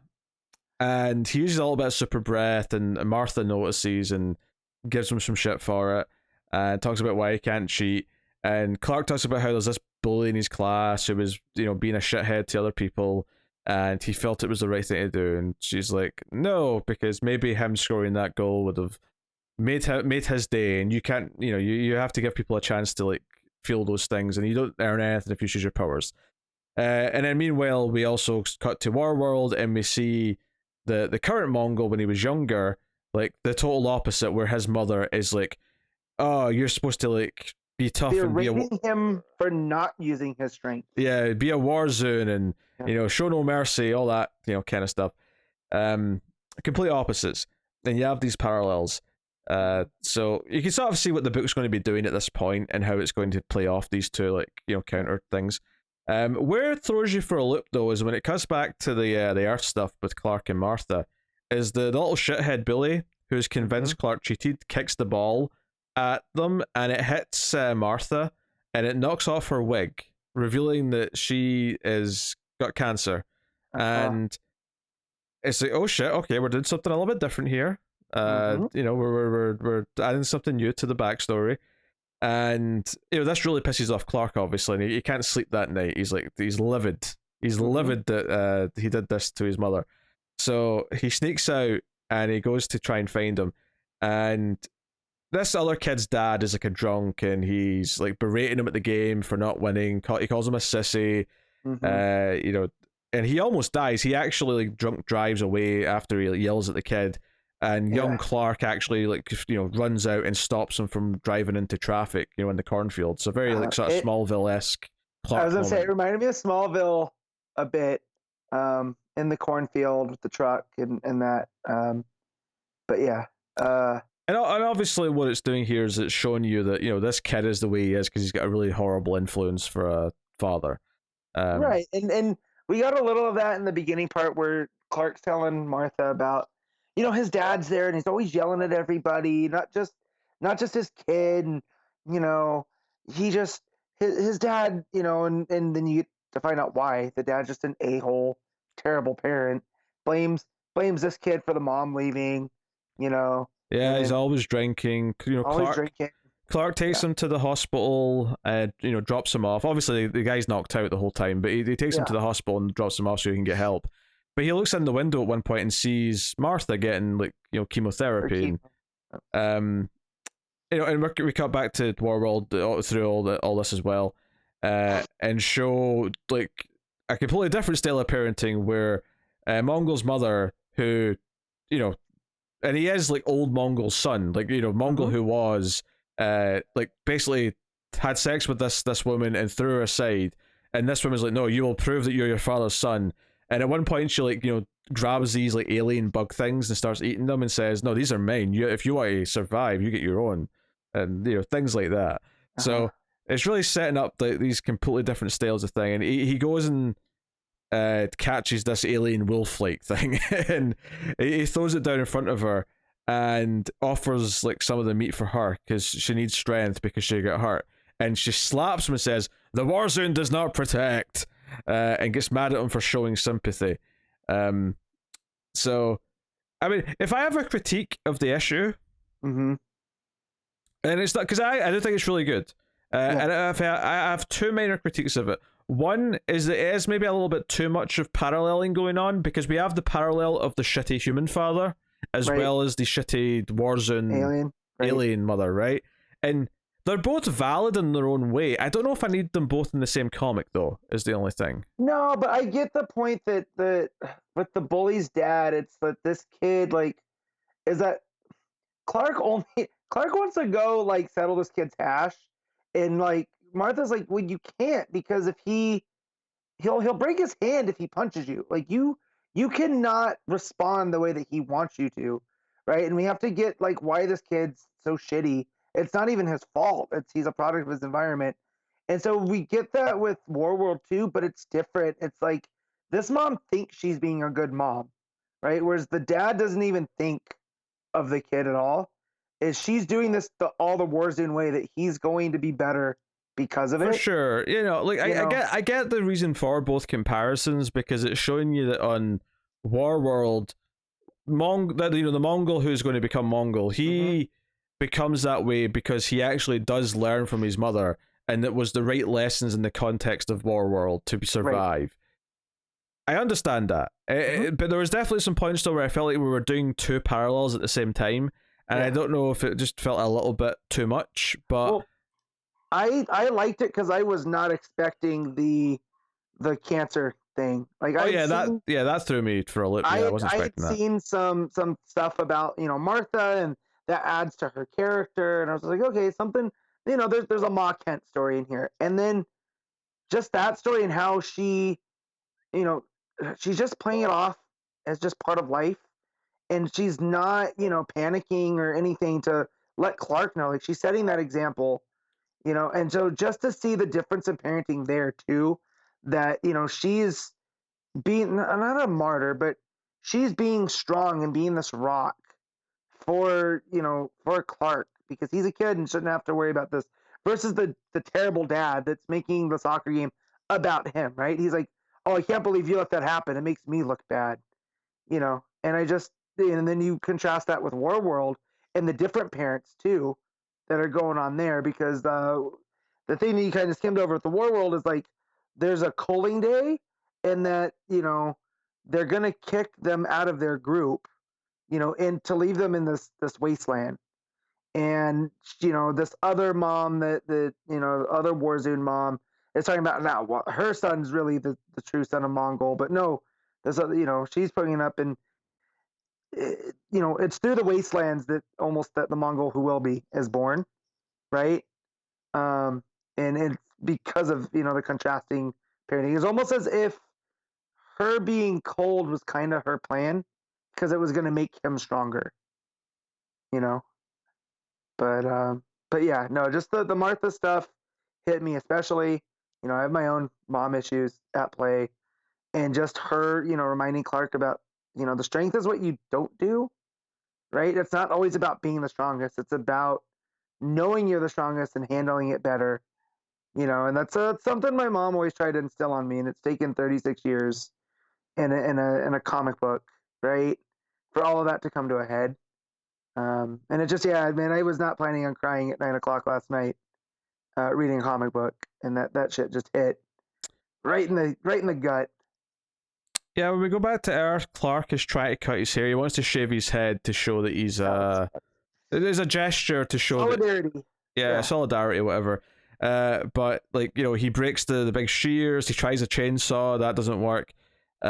Which did lead to the question, like, well, your hair would be longer now if you'd never been able to cut it. So I was like, well, how have you been cutting it? Yeah, I think they're just going for the laughs, right? Yeah. I mean, it's a good question though. How have they been cutting these? If it can't be cut with any conventional methods, or right. And these aren't even conventional. These are pretty hefty things to be cutting hair with. But you know what I mean. I presume that when he's older, he uses his heat vision to get it off. But he doesn't have that funny moment in a comic where he's using his heat vision to shave. Yes. Through the mirror, and that always cracked me up. But he doesn't necessarily have that yet. Although that said, John got it pretty early an early rebirth. So maybe in this continuity he has had it since he was like poor 7 Goldie or something like that. So, but there's this thing where the next day he's playing the football again, and when the bully, he gets mad because Clark sticks up for him when the other kids are picking on him, and he goes to punch Clark, and I do really like this here where you get like a few panels of the bully punching Clark, and it's sort of the fist is coming in, and I love the expression in Clark's face, which is, if I just stand my ground, his hand's going to break. It specifically pointed that out earlier, that that's what will happen if this kid punches him. So he has to move with the punch and take it and make it look like he's hurt, right? He has to go down. He has to sell. Yeah, he has to sell. Yeah, to use a wrestling term, he has to sell the punch. So sure enough, he goes down, but I love the look in his face, like mid punch, when it's almost like he looks at the camera like, I'm going to have to, I'm going to have to take a dive here. And sure enough, he dives, and the kid laughs because he thinks, he got one over on him. Yeah, and then he calls him a sissy, the bully, but then he sort of like pauses as he says it because he kind of realizes that he's acting like his father. Right. And then Clark says, "You're not like him, Caleb," and he starts to he starts to give him a Superman speech basically, where he's like, you don't have to behave like him, and it's kind of a sweet moment, and so it's all good stuff, and it culminates in Clark's with his parents, and they're apologizing for not telling him, but they didn't want to worry him. Although at this point it sounds like the cancer's in remission and it's going to go away. Yeah. Which makes sense because if they were changing the backstory to Martha dying at some point of cancer, we would have probably heard about it. So in walks this kid, and I actually didn't notice it first because I actually went back and checked like how hairy was this kid before, but he did, like, if you'll go back and check, he was always wearing his hat, but he always had like hair coming out from underneath his hat. So I did a little bit, not a lot. But I didn't notice at first at the start of this page that he comes in the hat, and then he apologizes for what he did with the ball earlier in the issue, and he pulls off his hat, and it's this moment of solidarity. And I don't actually know if there's an implication here that Clark said he was going to do this because that's what he was trying to do earlier. He was trying to cut his hair. Yeah, well, it's because the kid's visiting the hospital because that's where his dad is, and he sees Martha there, and so that's how I took it, is that he saw what Martha was going through, and then this is like his apology, is because he's going to show solidarity, like, because he did. But we don't really see that he sees Martha's at the hospital, though. You're kind of like making, you're not making it up, but you're kind of, you're just adding that in yourself, though. The way Clark sort of looks at him, though, kind of, like, either this is thematic, just like a big coincidence that he has the same idea that Clark did, or Clark actually mentioned to him that he was thinking of doing this for his mother, and obviously we know he couldn't because he tried, and failed miserably. So, what are you looking for? Yeah, I'm going back and seeing, because they said we didn't explain sooner. Yeah. Apologize. Yeah, I guess I just filled that in myself because he was at the hospital at the same time as the Kents. So. Huh. Well, I'm proud of myself for filling that in. That's how I'm going to take this. Sure. But yeah, no, it's a very nice moment, because it's this kid that shows that he does have good, and it's because of Clark seeing the good in him that he realized it was there, And again, it's like you said, it's a very Superman moment, right? Of Clark talking to this kid and giving him the compassion he so desperately needs. And not resorting. That is the strength at play here, is that he's the stronger person for seeing that in Caleb. Yeah. So I'm wondering, were you confusing the earlier scene where it's Clark seeing Martha getting the chemo? No, maybe. Because that's at the hospital, but that's Clark who's seeing it because he's just dropped off the dad. Maybe I'm conflating the two, and I'm just That's what I'm thinking. You maybe did. Sure, but that's still, I mean, I don't think it lessens the moment, at all. That if the kid was there because his dad's at the hospital, because he is at the hospital. I don't think he went seeking out the Kents just because, like the kid has a reason for being there. Presumably, but it's not like he shaved his head at the hospital.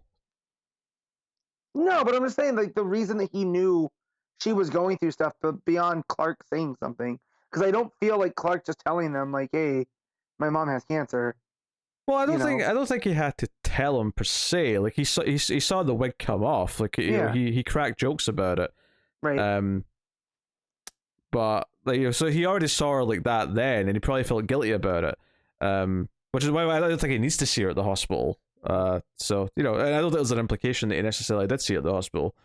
Um, so but anyway, the stuff in War World, of course, has a very different outcome where Mongol, who's going to be actual, leaves his mother for dead, and it's after she actually jumps in to save him from a monster, Mm-hmm. and like and he kind of questions this, like you're not supposed to jump in to save me. That's what you've been teaching me not to do. Yeah. He says we don't protect, and he's like, why? And she says, well, because Mongol, who is, he did this to us. He cursed, he cast us out, and he put us into this life. You need to like kill him, like that's why So it's all for revenge. Mm-hmm. And he's like, I will. And then the next time we see him, and he's accepted back into like the tribe or whatever, he says, yeah, I left her behind because she protected. She did not act like Warzone.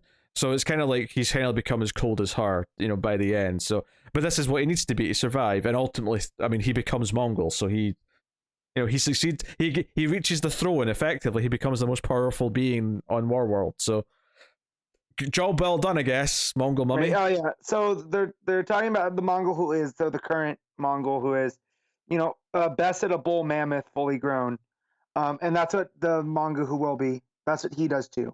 Yes. And so it's setting up that they the mom sacrifices herself with this monster, and he's able to defeat it, and it's almost like him following in his father's footsteps, but now it's in order to kill him and be his reckoning.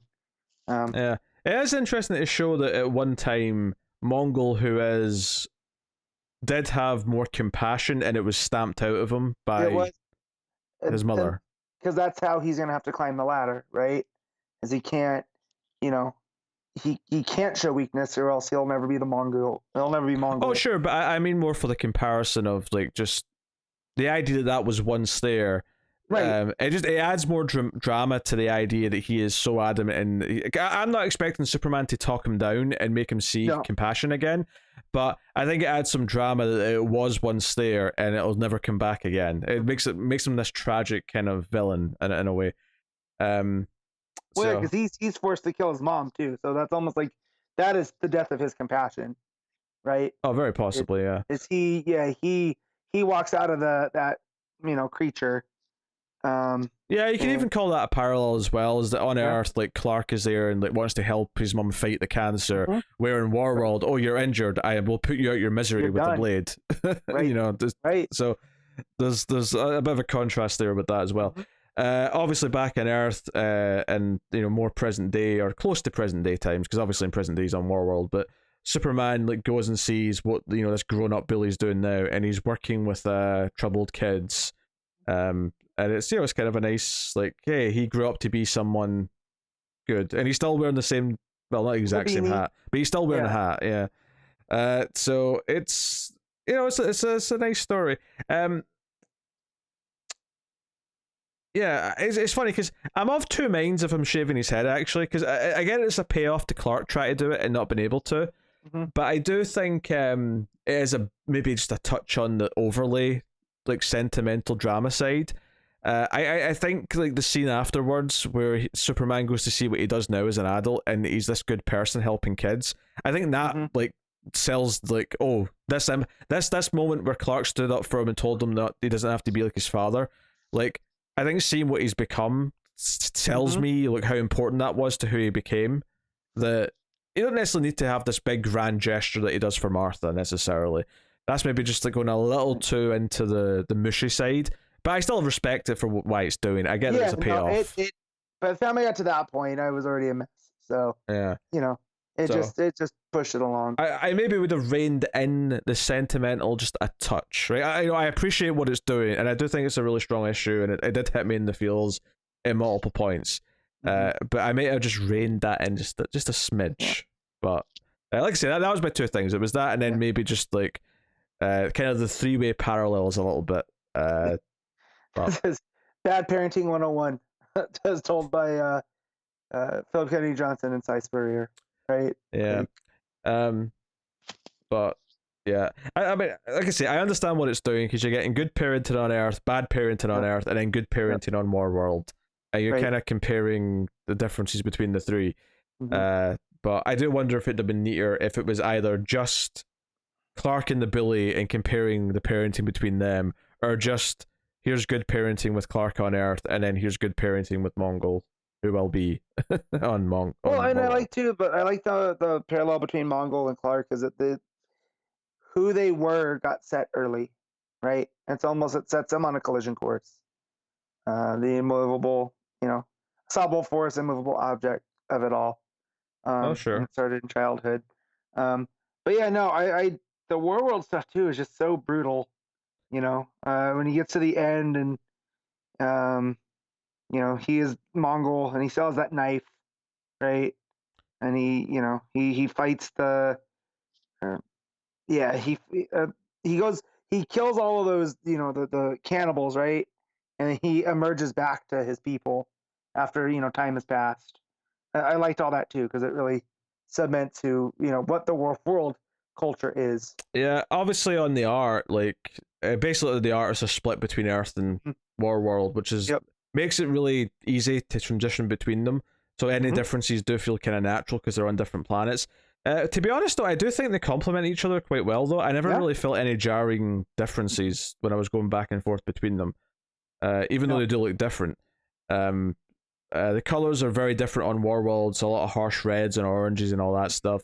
Earth's a lot more natural tones. There's more greens and blues and all sorts. But warmth at times, some of the scenes towards the end, Superman when he's in the costume flying above, he's very vivid and the sun behind him is like sort of setting and it's very that magic hour kind of thing. But it's very expressive, and I'd be totally down for either of these artists like continuing to do Superman, which I definitely would have said for Eaglesham before. I don't know if I remember Ian Churchill from any other books, but I like his work in this. I feel like Ian Churchill's done a lot of Flash. I'm gonna look because I feel like we've said that name a lot. I don't know if we have. It sounds vaguely familiar, but I don't know if it's come up a lot. No, because it was through Titans. So he did some Titans, some Supergirl. It's just a name that I'm familiar with. So maybe Supergirl's where I noticed them then. Yeah, he's done Wonder Woman.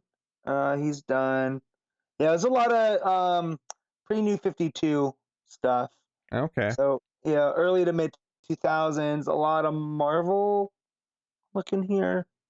Yeah, a lot of early Marvel. Honestly, I'm not saying this is good, but I definitely got some Gary Frank vibes from some of the art in this, which I really appreciate.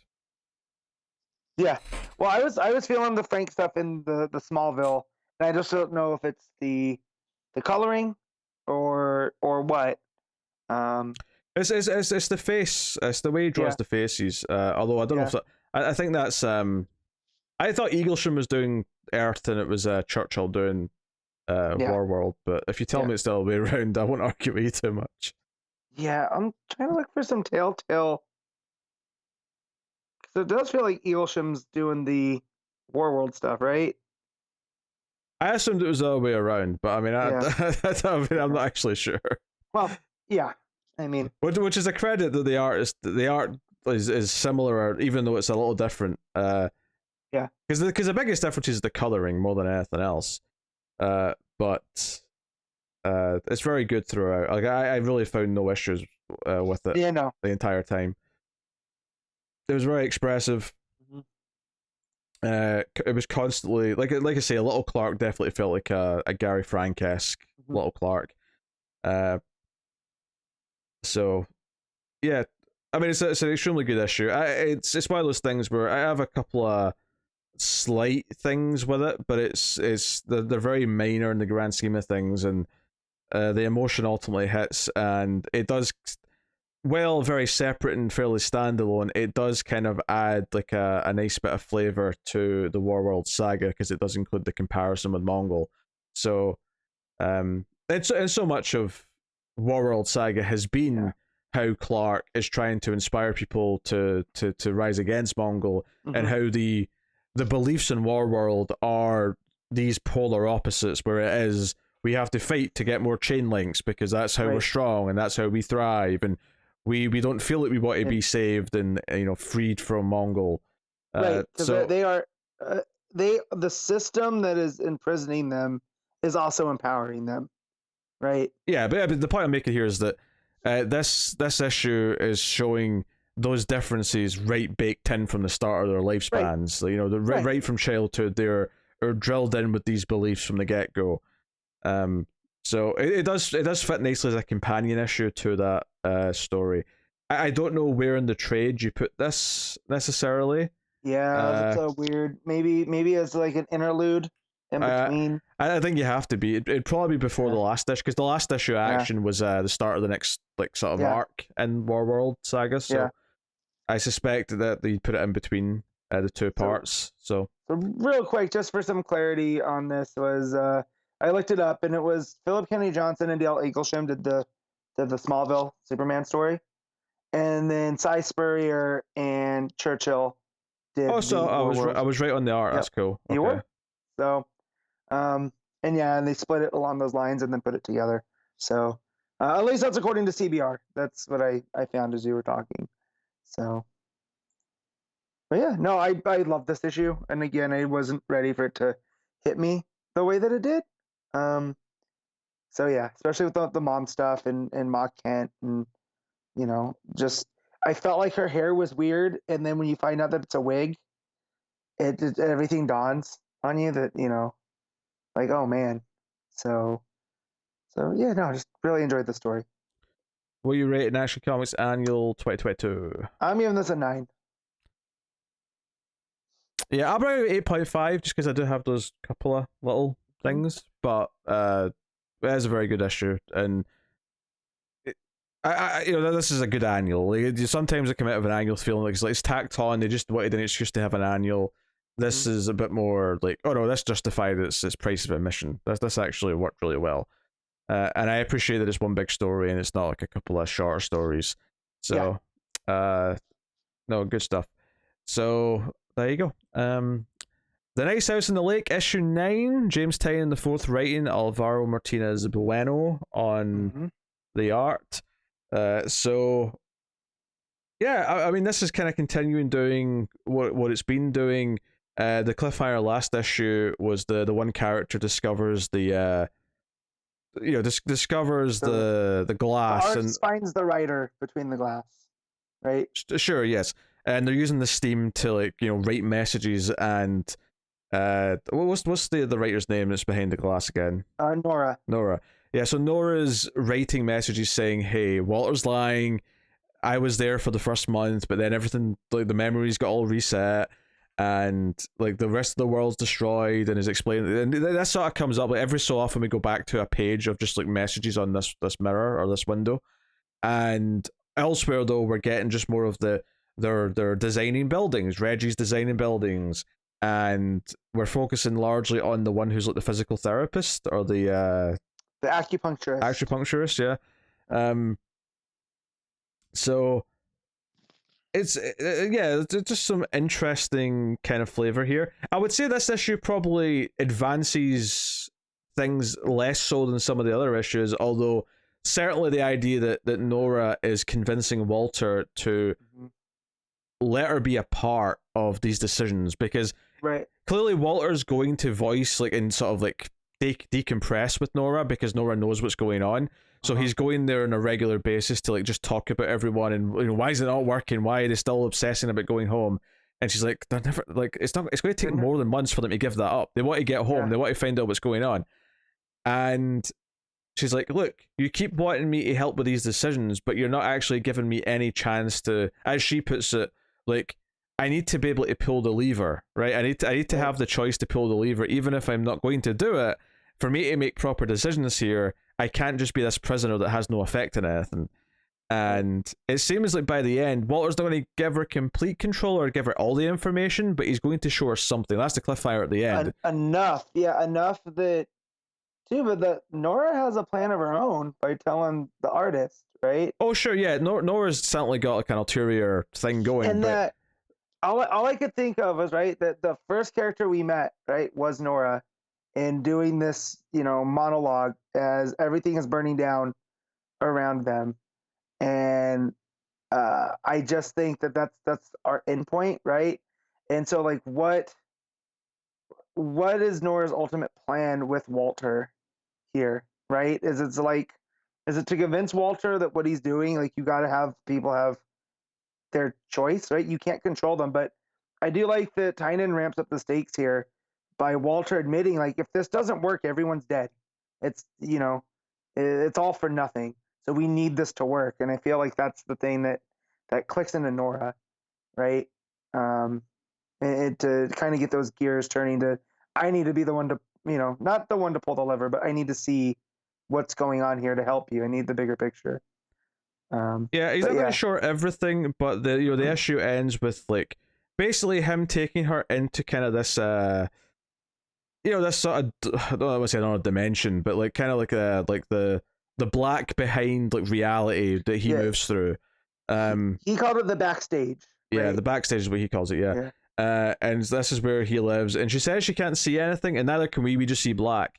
And he says, no, nothing that your eyes would see or that your mind could comprehend. So, it's again hinting at that he's either this, like, if not an alien, maybe he's from another dimension, and this is like ultra dimensional. Yeah, maybe he's like a fifth dimensional being, like Mixapitalik or something. Yeah. Yeah. So it's very interesting, but you do see that the artist is running up into this like hexagonal like opening that they've just walked into, because it ends with we get this silhouette of them walking into this hexagon.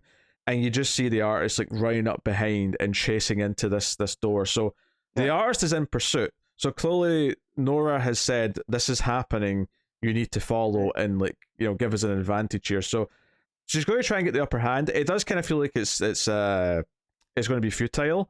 In fact, one of the things that happens earlier in the issue is Walter has one of his freak out moments where he snaps at her and like he goes all red and like spiral faced. Yeah, she's criticizing. You've managed everything perfectly so far. She's been sarcastic. When he's like complaining that everything's not working, and he the panel's bright red, and he kind of goes like distorted and says, "Then help me do better, Nora." And you can almost imagine the modulation on his voice, like the distortion. There's him getting angry and it sounding demonic. So really fun stuff. I would say the reason why this issue doesn't feel like it advances as much as some of the other ones, even though I really enjoyed it, is because the rest of the characters, what they discover throughout this issue, is something they actually already discovered before their memories got wiped. They get hurt. Because before it was someone trying to commit suicide and they found out that it wouldn't work. Here it's basically through the acupuncture. The needles keep popping out and they don't understand why, so they get everyone together and say, okay, look, this is what's happening. And then, Reggie tried it on himself and noticed that his wound would just heal. So he just grabs a knife and he slices his hand, and then they all watch it heal. And it's like, okay, so they're starting to discover some of the stuff they discovered before, which is interesting. But it is kind of a repeated beat for us as the reader. So but I like that because it's us also remembering, right, that they've discovered this before. And also the plot with the acupuncturist is that he's got to be like, when it comes to Walter, like his partner, who I forget the name, I'm drawing Sam, right I think. now. Sam, right? Is that Sam gets super pissed with Walter all the time, and Walter almost like kind of revels in it, and the acupuncturist has to be the one that plays nice with Sam to Walter, because he knows that Walter, means the best for Sam because they are old friends, but there's something about Walter that he revels in the fact that he can, he knows who Sam really is, and that Sam, puts on this persona amongst other people, but the ones that are close to him really know who he is, and and it really drives that with Walter here, that it feels like that's the same with Nora, that Nora knows Walter, like Walter knows Sam. So I like those parallels here, and that it's the acupuncturist who's kind of on the outside, right? He's not in the inner circle, but he's right on the outside inner circle of the group. So he has the outsider's view of everything. But yeah. Yeah, obviously the stuff with Walter and Nora and the artists like getting the intel is by far the more interesting like segments of this issue. It's the exciting part, right? This is the stuff that's like going to move the plot forward and like sort of further expand the discoveries and like it makes next issue very exciting. I was also as a brief scene actually where one of the other couples, the doctor lady who does most of the cooking, is complaining that she spent years in medical school and ended up being the chef. And it's one of these small moments where Walter's like watching and listening to this and realizing that people aren't happy and they're still thinking about going back, and then they want to go home. They miss their that's what she said. I miss my life. I miss my work. And it does make sense that you can understand the logic of having someone there who's a doctor, but at the same time, there's only a dozen of them. You wouldn't need the doctor services as a doctor that often if there's only 12 people, And they can't get hurt, which if they can't get hurt... That's true, yeah, she's sick? Redundant in a way, yeah. Which it means to, like, what is Walter's plan? Was it really, like, he needed a doctor or he wanted his friend? And is that why it's not working? Is because of his own, his own selfishness? Well, I don't know if it's so much that... Because obviously they're all very different sets of skills. Because that's one of the things we talked about last issue, is that because he swapped the people, the person that he replaced the other person with, it feels kind of redundant because now there's two like arty people. Right. So it feels like more he had to fill a quota by having someone who had these skills, but the skills aren't actually that necessary because they've magically made everyone be right unkillable or right. I mean, maybe they can still get sick, but maybe not. I don't know. Like, we don't know the answer to that. We don't know yet, but yeah, and you look at like, why would you need an acupuncturist? Because everyone's going to get stressed, and they're there to. But so if everyone's going to get stressed, right? Maybe you would find a therapist, not someone who drives needles into people's skin to relieve pressure points. You know what I mean? So it tells me that there's big flaws in Walter's plan. Yeah, I mean, maybe that's the point of this, is that maybe it's pretty well thought out, but there's these little quirks that he didn't predict, and he's like, oh, like, this is someone who is going to very quickly discover that they can't, like, puncture anyone's skin in a very innocent way. He's not trying to stab anyone, it's just acupuncture. Right. But well, and then Reg even talks about how, like, I don't like needles, right? And so, but he needs to unwind, and so that's why, so you can understand the logic that Walter's using, but like you said, there's these things like almost oversights. Yeah, he didn't quite think of. Yeah, I mean, plot holes isn't the right word, but it's almost like little plot holes in his plan, where just things don't quite link up as nice as they should. Yeah, a word that I would not associate with this book is plot hole, right? No, I feel like Tyinion has this very well thought out down to the. My use of that phrase is not perfect, and it's also very contextual to what I'm talking about here. So no, I mean, that is some interesting details that are cropping up from that stuff. It's a very good issue, and obviously the art is phenomenal as it's been throughout. All the stuff, especially with Walter and Nora, is very moody, and you kind of get this feeling of his frustration, and that everyone, even though they're not freaking out like they did the first time because they don't know that their world's been destroyed, in theory, if it really has been destroyed, because I still question that, but because even in this scenario where they should be happier, they're still they want to go back to the world, but they're also still very curious about what's going on. Why are they stuck here? What are the rules exactly? So on and so on. The whole idea that they built this tree house that has an antenna so they can hear stuff from the outside shows that they still want to know. That's still their key goal. It makes you think of it. It makes you think of it like when you're watching Lost, and like everything they do in those first like few seasons is all about trying to communicate with the outside world. It's all about trying to find a way off the island. It's all about trying to leave. So I mean, are they gonna have a Charlie moment, right? Like where it's not exactly what they think, and how are they gonna respond? But there's 2 issues left after 3. 3 issues. 3 issues left. Yeah. So there's still a lot to go, right? Like we're 3/4 of the way through this. Yeah. But yeah. So no, yeah, but very good stuff. What are you giving Nexus in the Lake issue 9? I'm gonna give this an 8. Yeah, I'm still gonna go with the 8.5. I still think it's very good. I probably started off sounding like I was more negative than I ever have been, just because I said that it wasn't as advancing as some of the other issues, but it's still very, very good, and the exciting stuff is super exciting. So, nice to like issue 9. 8.5 for me. So I do have a Patreon book that we talk about every month at patreon.com/MailFuzzTV. Some of the higher tiers can make myself or Connor read a book. And I've typically had 2 recently, and one of them's been American Vampire. This is issue 26 of American Vampire, which is the first part of a 2-part story. It's the end of the 4th trade. These last 2 issues.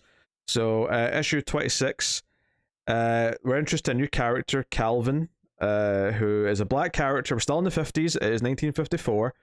And so much of this is like him encountering racism of the era, and the motel he goes to at the start says, people of color are only welcome on weekdays, and he goes in and he notices all these little things, like the room that he's given would be a room that would be very easy to rob, and for someone to leave out the back onto the busy road, and he immediately encounters these racist assholes when he goes for a swim, who want to shoot at him in the water, but he says that you've got one chance to leave or I'm going to kill you all. He's like, oh, how are you going to do that? And he jumps out, and he's a vampire. Not surprising. I'm reading American Vampire. But we also learn that he works for the Vassals, that he is hunting other vampires, and that very, very Blade. Yeah, obviously the idea that they've got some vampires on staff, and he is an American vampire of some kind because he's walking about during the daytime, and all the rest of it. I mean, some other vampires can still do that in this universe as well, but Yeah, I feel like the Carpathians can't, right? They're the more traditional, what we think of as vampires. But he talks about how he's a taxonomist, which is identifying things, and one of the things that how he sort of talks about the racism in his narration is that he's always hoping to see or find something new and identify something new, but he's sad that ultimately you have to expect that you've encountered everything already and that there's not really anything new left. So the part of the sadness of the issue is that as he keeps noticing things that might be new, he keeps noticing the little signs that the racism's still there. So it's very much like I wouldn't say it's just subtext, because it very much becomes part of the plot at points as well, but there is a lot of just viewing it through that lens throughout, and how it's no different just because he's a vampire. So he notices that these old vets are staring at him, even though they're seemingly being nice. But the big sort of character bit of the story is that he's here in town not just for business, but he's actually seeing his little brother who's in like a quartet. It's a quartet. It's a mixed quartet. Which we wouldn't even notice now or mention, but like it's 2 black guys and 2 white guys, and they're in the South, and they're going to be performing at something, and his brother sees him briefly or thinks he sees him, and runs out into the alley to try and find him, but our main character Calvin hides, and the idea is that he's clearly not supposed to be seen by him, or doesn't want to be seen by him, but he still wants to keep tabs on him and sort of see him perform. So you kind of get a lot of the subtext or the implications of what the relationship is. Maybe they were estranged before, or maybe it's just because he's become a vampire that he wants to stay away from him. But in the alley, these young guys come up to him, these young white guys, and it sounds like they're being threatening, because he's like, "I've got a warning for you. You and you're connected to that music group. You've got a warning for you and your friends might all die tonight if you go to that gig." And it definitely presents like he's the racist guy who's making a threat. And then the veterans come in, and they're like, "Oh, young man, are you bothering our guest here in town?" And then, Calvin even says in his narration that he's surprised. He didn't expect these old guys to come in and stick up for him. And, he says, we recognize one of our own. He's like, our own? He's like, it starts with a V. And he's about to say vampire. And then the guy's like, a veteran, because you've got these army boots on. And there's a lot of playing with your expectations in this. And then the big twist of the issue is that when he's driving, so he's following his brother and their quartet. They're in the car going to the gig, and he's following them in a car behind, and he notices the young guys in a car that seemingly threatened them earlier coming after, and he actually swerves the car. He makes the car crash, and the young guy comes out, Pardon me. And it turns out that this guy was trying to warn them because the vets and the other people in this town are vampires, and they invite people because they're racist. They invite either black groups or mixed race groups to perform in this southern town so they can kill them, and it's all just like a trap. So it turns out this young guy was actually trying to warn them, and he's not, he's not the racist scumbag. It's the old guys that were the racist. They're racist vampires, and they're like, hey, we like the music, and then we like to kill them. That's what we do. And he calls them, what does he call them? Something horrible, I'm sure. Because there was racial slurs early in the issue, so it doesn't pull back from the harshness of it in the issue. But this guy turns into a full-on kind of monstrous vampire, this old guy, and that's very much the cliffhanger of the issue. I really like Joe was so nice about this story. Is obviously it's got a lot of political commentary. It's talking about race issues in the 50s. It's using the vampire to kind of magnify some of those issues. So that's cool, and it's nice that that's there. And it's also a very different perspective than we've had in this book, because it's mostly been white characters up until this point. But what I really liked about this is because it is so plot heavy, and there's so much like good character stuff where it's like teasing one thing, and the character's so paranoid about everyone around him because he's used to being treated this way, and it sort of sets up that there's racist early on, and then you get this guy who you think is being like racist and threatening, but it's then it twists you, and the guys who were being nice turn out to be the actual like monsters, and it's setting up this idea that you don't really know for sure who the monsters are, and that works both in the vampire sense, but also in the you don't know who the racists are, you don't know who the decent people are going to be and who the assholes are going to be. It's not all the racists are like upfront about it. Some of them shield their beliefs, some of them like are more coy and sly about it and conniving. But just in comparison to the last story, which was so quick paced and it was so action orientated with less plot, this was like a complete change of pace where it was like, no, this is going to set up a lot of details, and it's going to set your expectations and play with them and swerve you, and it was a nice change from the last story, which that last 4-issue arc was so like light and fun relative to like the rest of the stories in the book. This was really nice to go into something that felt a bit more dense and just had a bit more meat to it, which is not to downplay the last story, it's just very different. So it felt very fresh. So that's cool. And the art is pretty solid. I'm just going back to see, because I don't think this is Albuquerque on this this issue. Definitely looks different. So I'm just going to go back and see who that was. But yeah, right away, there's a lot of great shadows, because Calvin's walking about with his hat on, so often there's like a shadow going down to like just under his eyes, so you only see up to like, maybe like his nose. So there's a lot of mood. Yeah, so it's Roger Cruz who's the art on this issue. I'm a little concerned that the next issue, which is the second half of it, it's got a different artist. It's Riccardo Bercelli who's in the second issue, so I wonder what the shift of the art's going to be like. But I do think this is a very strong character issue that gives a different perspective, not only of like vampires but of the time period, which certainly this book's dealt with a lot of sexism before. Pearl's whole journey at the start was very much like just dripping in that. And villainous characters, of course, been always, but Skinner's like a complete bastard most of the time.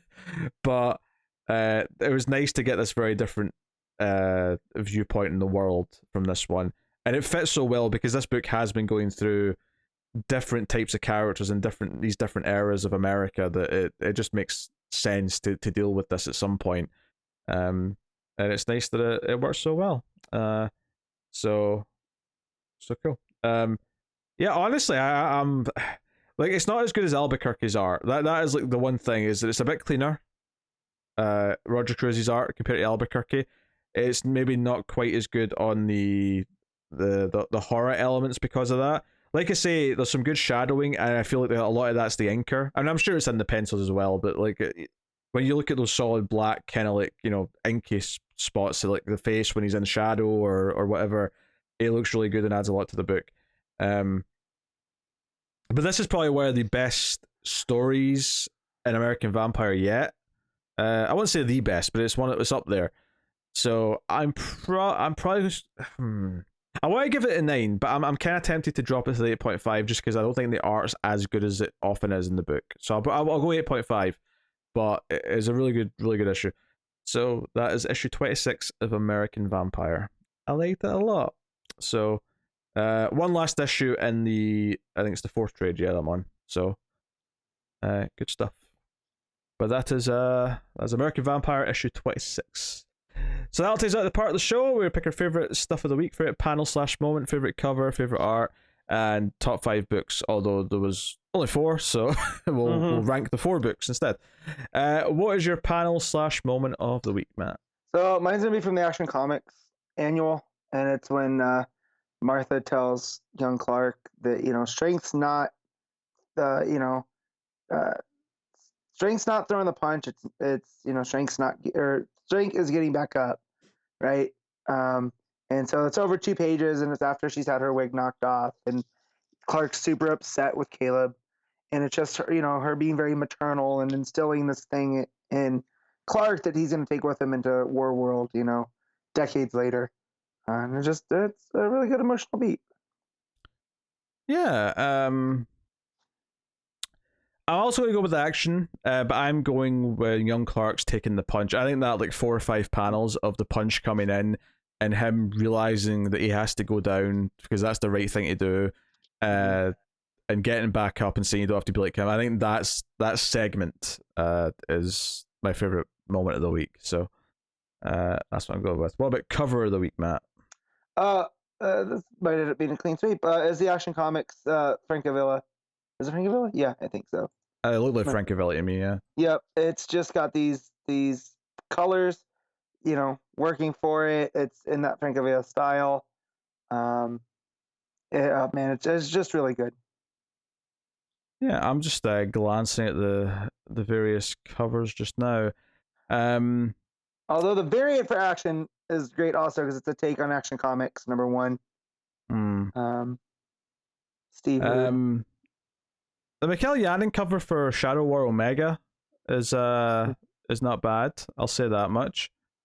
I think I'll probably go with the main cover for Nice House in the Lake though, which is the acupuncture is sitting in like a sauna, but it's like the water and the pool is just blood. Yeah, it's like a blood bath.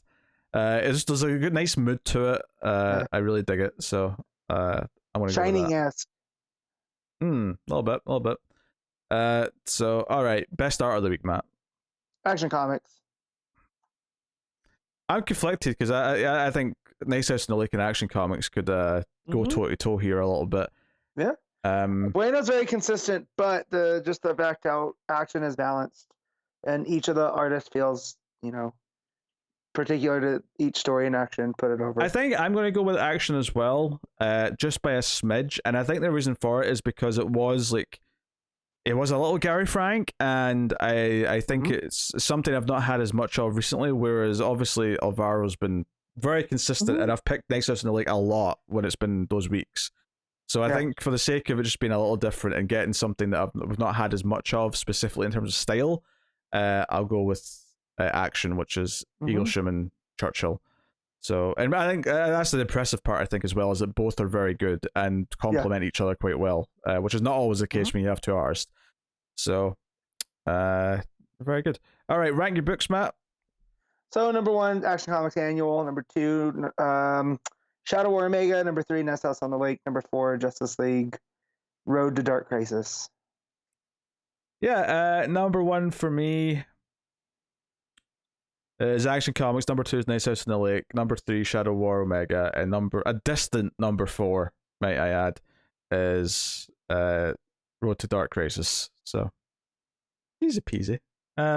Week 5s are always a little bit weird. I would say that I very much enjoyed 3 of my 4 books. So, it's not bad for week 5, but week 5s are always a little bit weird, just inherently. So, it is what it is. So, I will now tell you what is coming up next week from DC Comics. We have Batman 124, Dark Knights of Steel issue 7, Dark Crisis issue 1, so it's a big week just for that alone, I suppose.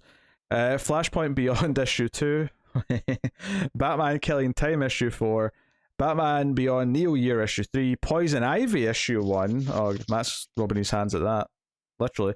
DC Pride 2022 issue 1, so that's the big one shot with like 100 pages of story.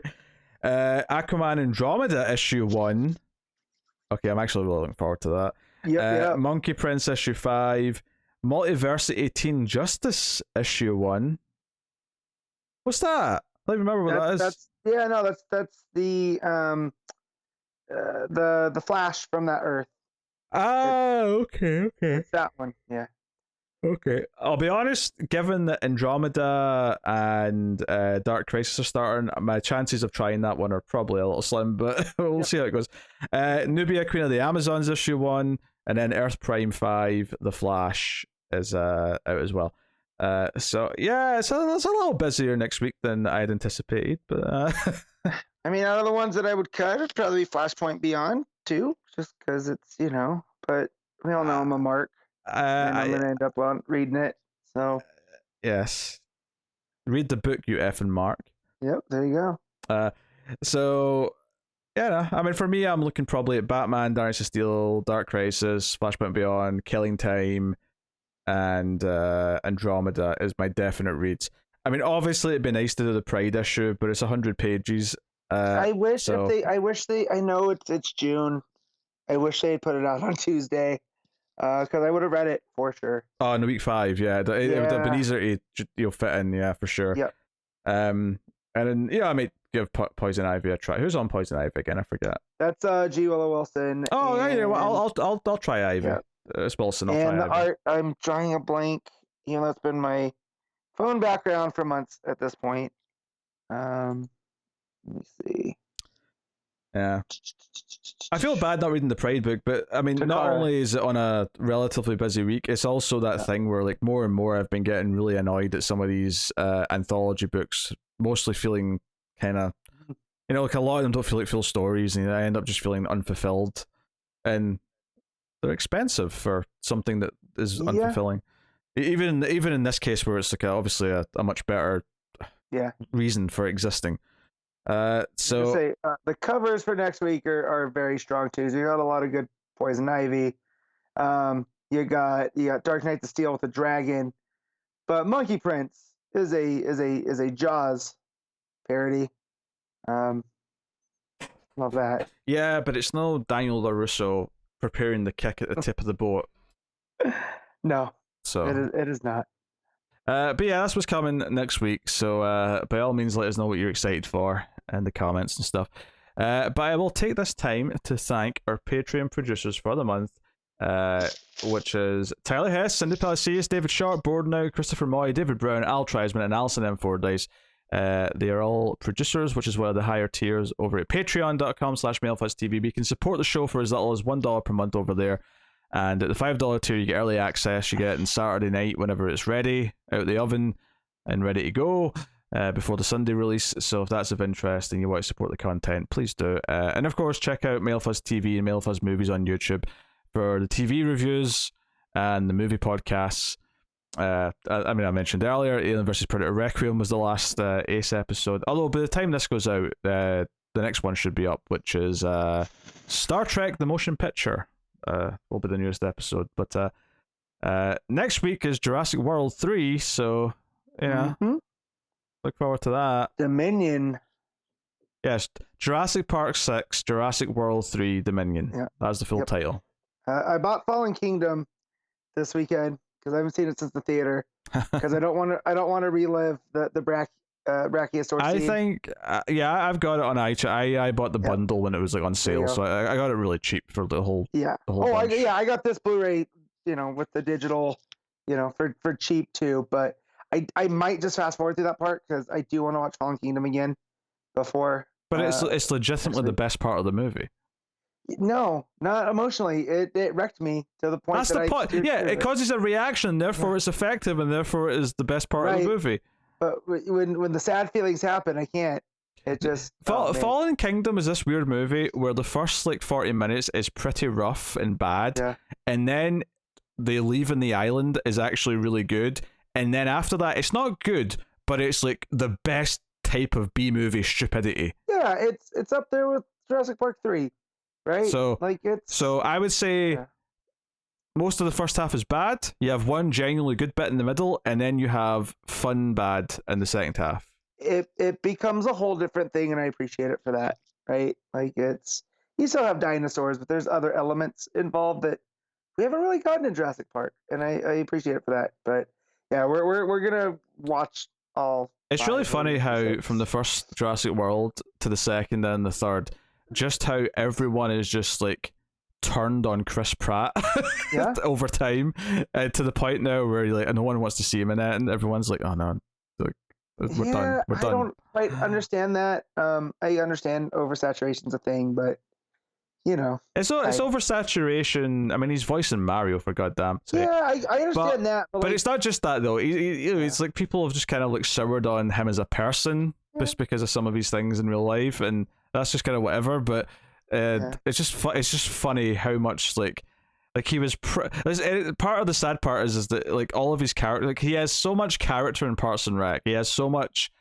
like to play with, and so many of his characters in most of the movies he's been in, not counting Guardians, have all been these bland, like generic, straight leading man dudes, and it's been very dull. So, I don't know. What's the movie he did with Jennifer Lawrence? Is that Passengers? Yeah, that's right. That was the what's that called?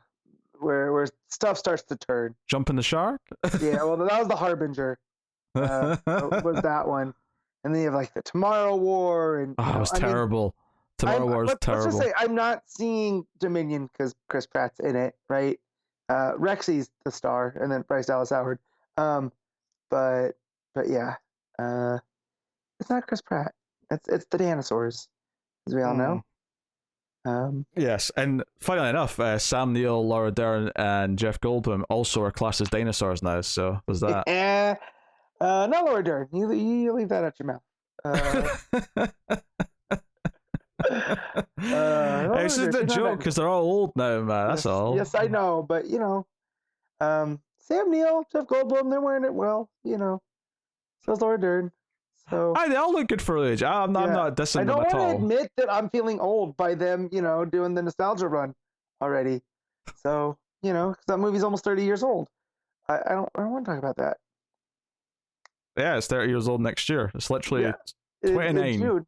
Yes. I know. So, don't like to talk about it. In fact, Joe, what's making me feel a little bit old is I remember going to see the 20th anniversary showing in the theater, and that's almost 10 years. That's when they threw it up on IMAX, right? It was playing tons of places, yeah. Yeah, but because I got a free ticket from my comic shop, and I saw it in the IMAX. The fact that it's almost 10 years since I went to the 20th anniversary showing is making me feel weird, actually. But whatever. Don't like that. But yes, there you go. That is the show. That's been episode 307. Other than go to Patreon, like I pimped out there a minute ago. You can like, subscribe, ding the bell for notifications, share us, get us on Twitter at DC Comics Podcast. All these things do help. Share the show out, and of course, just generally enjoy the thing and enjoy comics and yada yada yada. So that'll do it. That is episode 307. We'll be back next week with Dark Crisis issue 1 and some other juicy new books. So let us know in the comments what you thought of this week's books, and we'll see you then. So keep reading DC Comics, and remember to never get lost in the Speed Force.